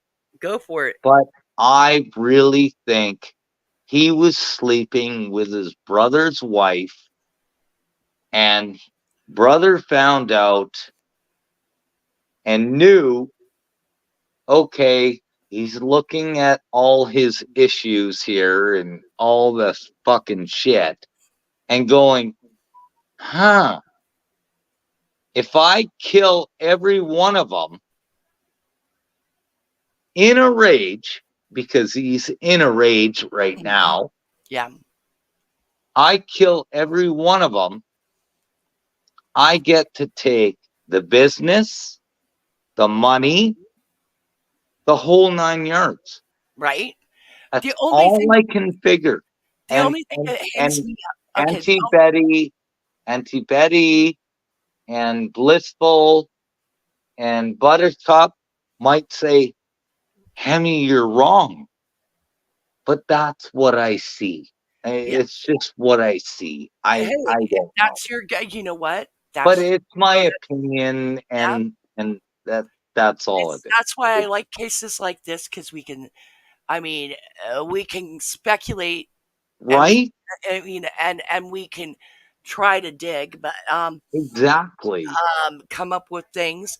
The only thing throwing me off is the posing of the body downstairs of Lena. Now, Mhm. and her underwear being thrown under the bed. Now, did it come off? Maybe Yeah, when they what the fuck is that? and they said, and her legs were posed open.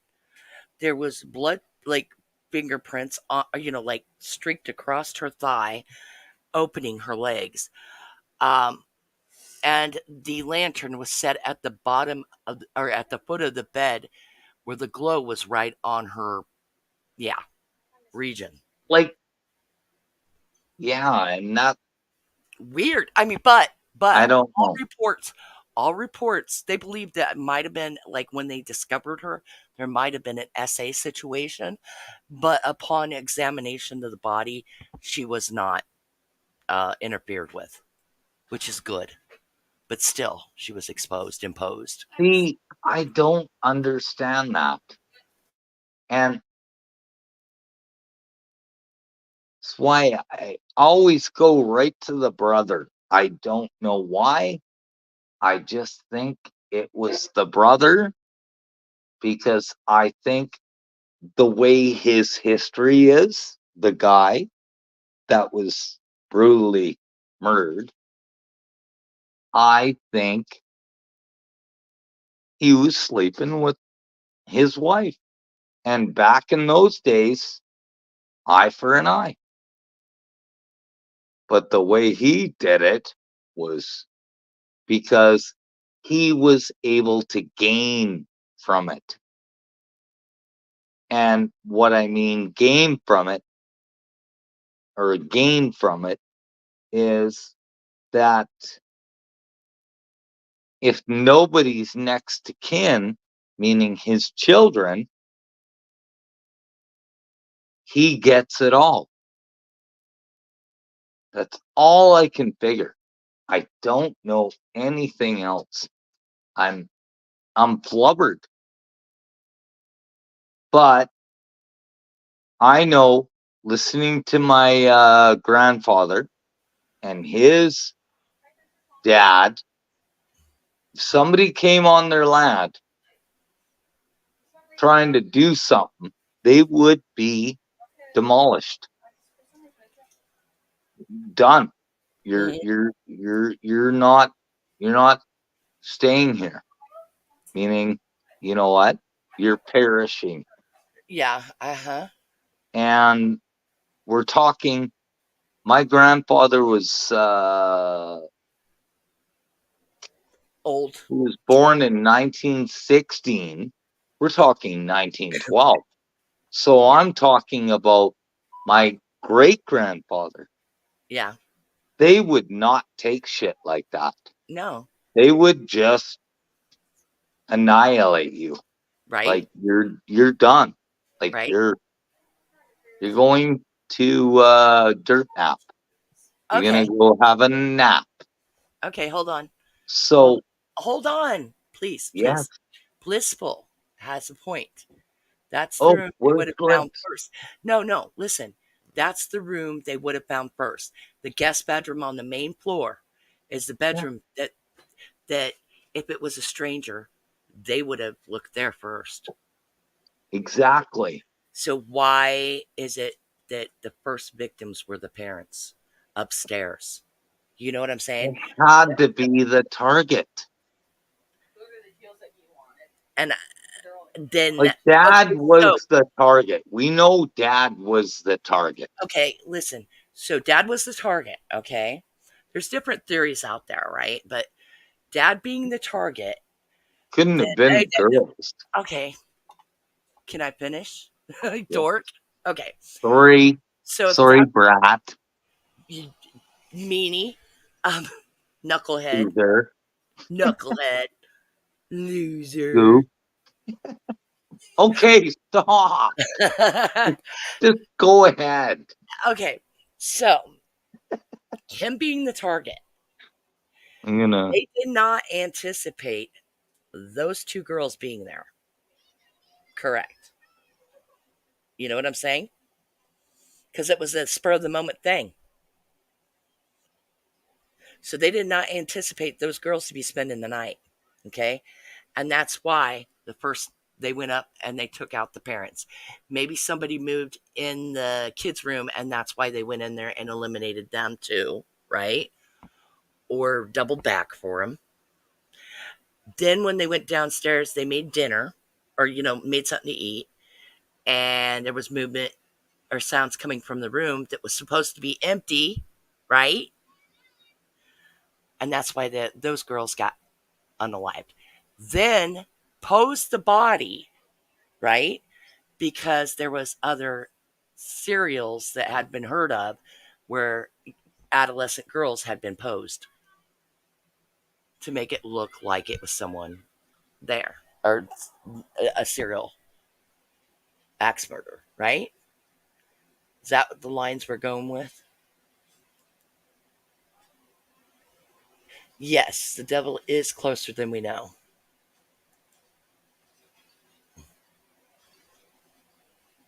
No, Buttercup, you are no. You throw out anything you want, girl. We're just a think tank here. Also, the little girl posed in such a way that people who discover the crime would be shocked that more attention would be paid to that room. Great one, Blissful. Great one. Great. Exactly. The shock factor, throw them off. Whoever did this was really intelligent. It was not a sloppy job, it was very methodical. And where usually if it's just nothing but rage, right? They wouldn't be as methodical. Rage killing, you're not going to leave the house and lock it either. You know, you're going to be out that door and down that dark street, out the back, down an alley. Who knows? But you're not going to stick around long enough to lock the damn door if you're just some stranger. And you're not going to have the key. Where'd you go, Hemi? I was on mute. You I was dork. just no. I was You were muting because you're you were you're chatting away. being a brat. You're being a brat. It was well Oh planned. Whoever did this, no, I'm not a brat. You're a brat. you're a brat. No, come on. You gotta say you're a brat. I'm not saying you're right. Oh, I know I'm right.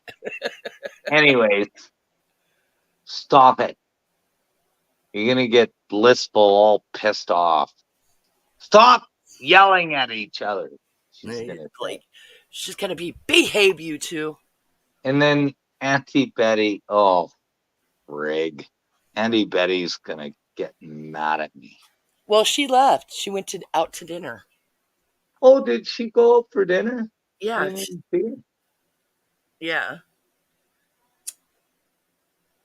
But remind your women were taught to shut up about cheating.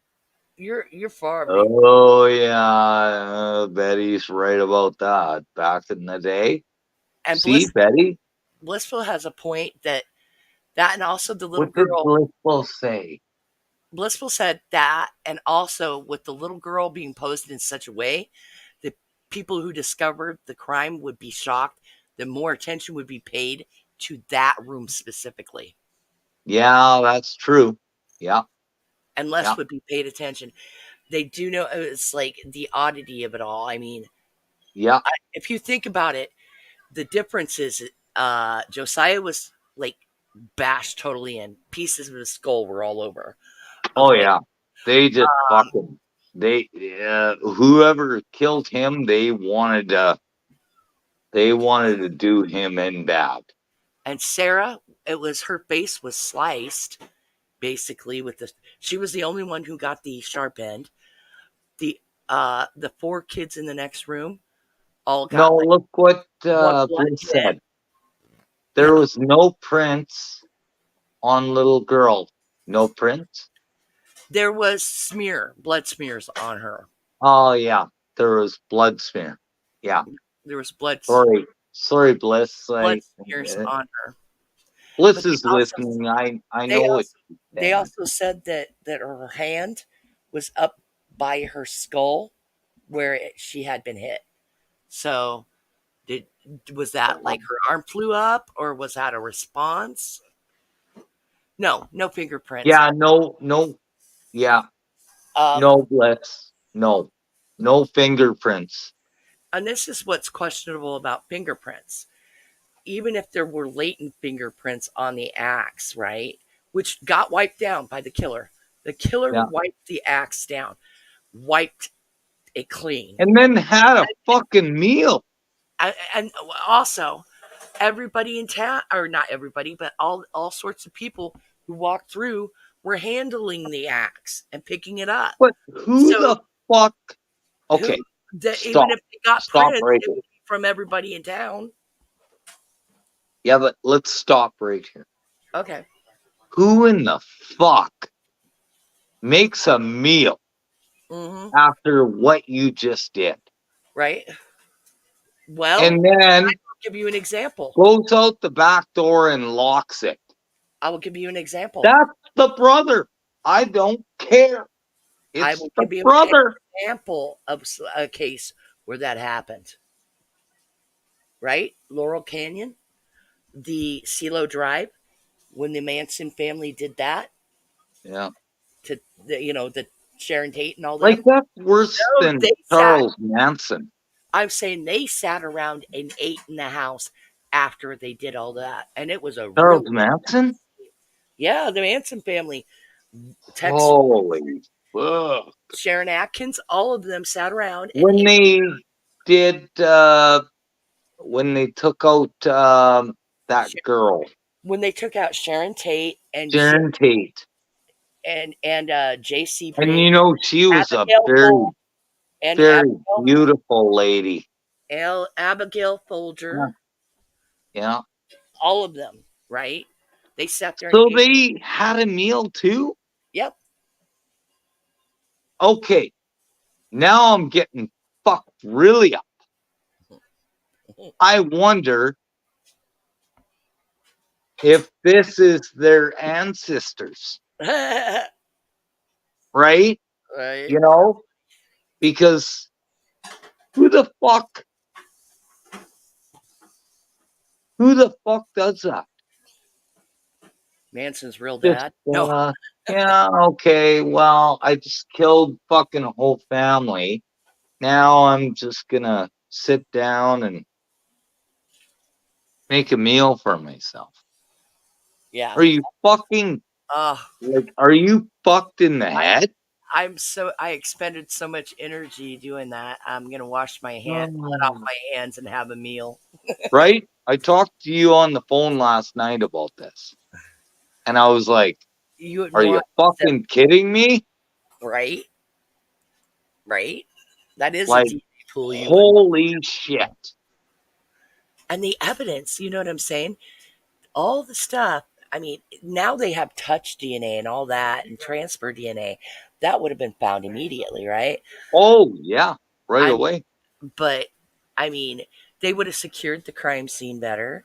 I mean, Well, you said 100 Foots fucking walked all over it. yeah, So they estimated at least 100 people walked through. in that day, And yeah, at that time.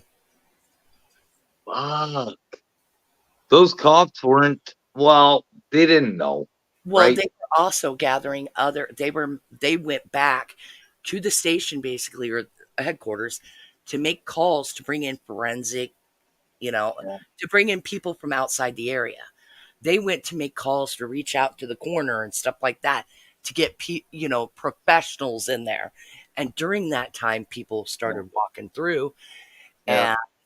and you know because they were busy getting on the horn, trying to get specialists in, you know? So Yeah. they said that five doctors had been through, five doctors, when they were examining the bodies and stuff. So, That would be a DNA pool. yeah, You wouldn't want to stay. Yeah, right? Right, Bliss? Yeah, yeah. No, Bliss said it. right? Oh That's my a God. DNA pool that you wouldn't want to step in. Mm-hmm. Yep, exactly. So much. She's exactly right what she just said. She's totally right.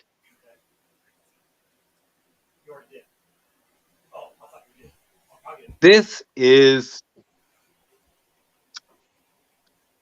I It's I a don't hard. know, sis. I don't know, sis. It's a All hard. I know is I think this is just my opinion. Bliss. Who else is here? Buttercup. It's just my opinion. I think Daddy over there was screwing the brother's wife, and he found out, got mad, and maybe, wow, no, back in 1912, you wouldn't hire someone. You'd just No, do it yourself, yeah, right? And I think he fucking killed that whole family, and he knew, he knew not to do gunshots, mm-hmm. but he took that boy out, his brother, out like a lightning bolt. And I just think that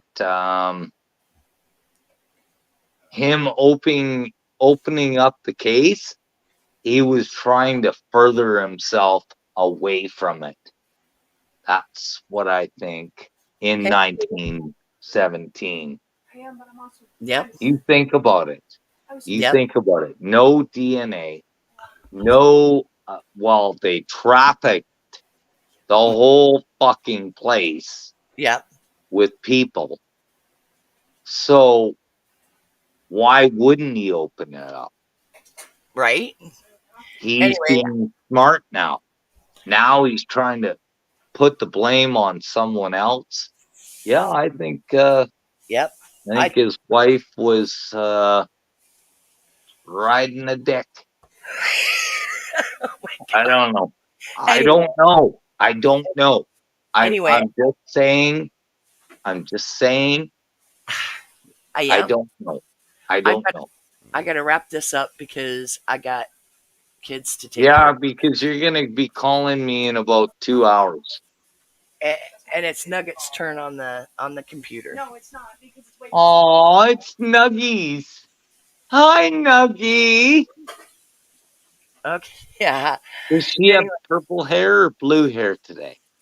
blonde. Oh, it's blonde today? Oh, love you too, Miss Kitty.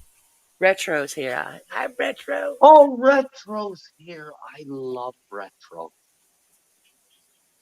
Anyway, She is such a good singer. And oh, guess what? Guess what? what? Somebody wants to kick her teeth in. Oh, stop. Stop. Stop. Oh, yeah. I know, but But I love her. I love I her too. love her. That's my beautiful girl. Anyway, She is beautiful and she sings like a lemon. thank you all for coming. Thank you. And I gotta wrap it I up. just wanted to say that for Retro. I love her. Um, Sorry. anyway, I uh, didn't mean to do thanks that. all. Thank Sorry. everybody for coming. Uh, catch you on the flip side. Yeah. Sorry. Sorry. I'm gonna get shit for this now.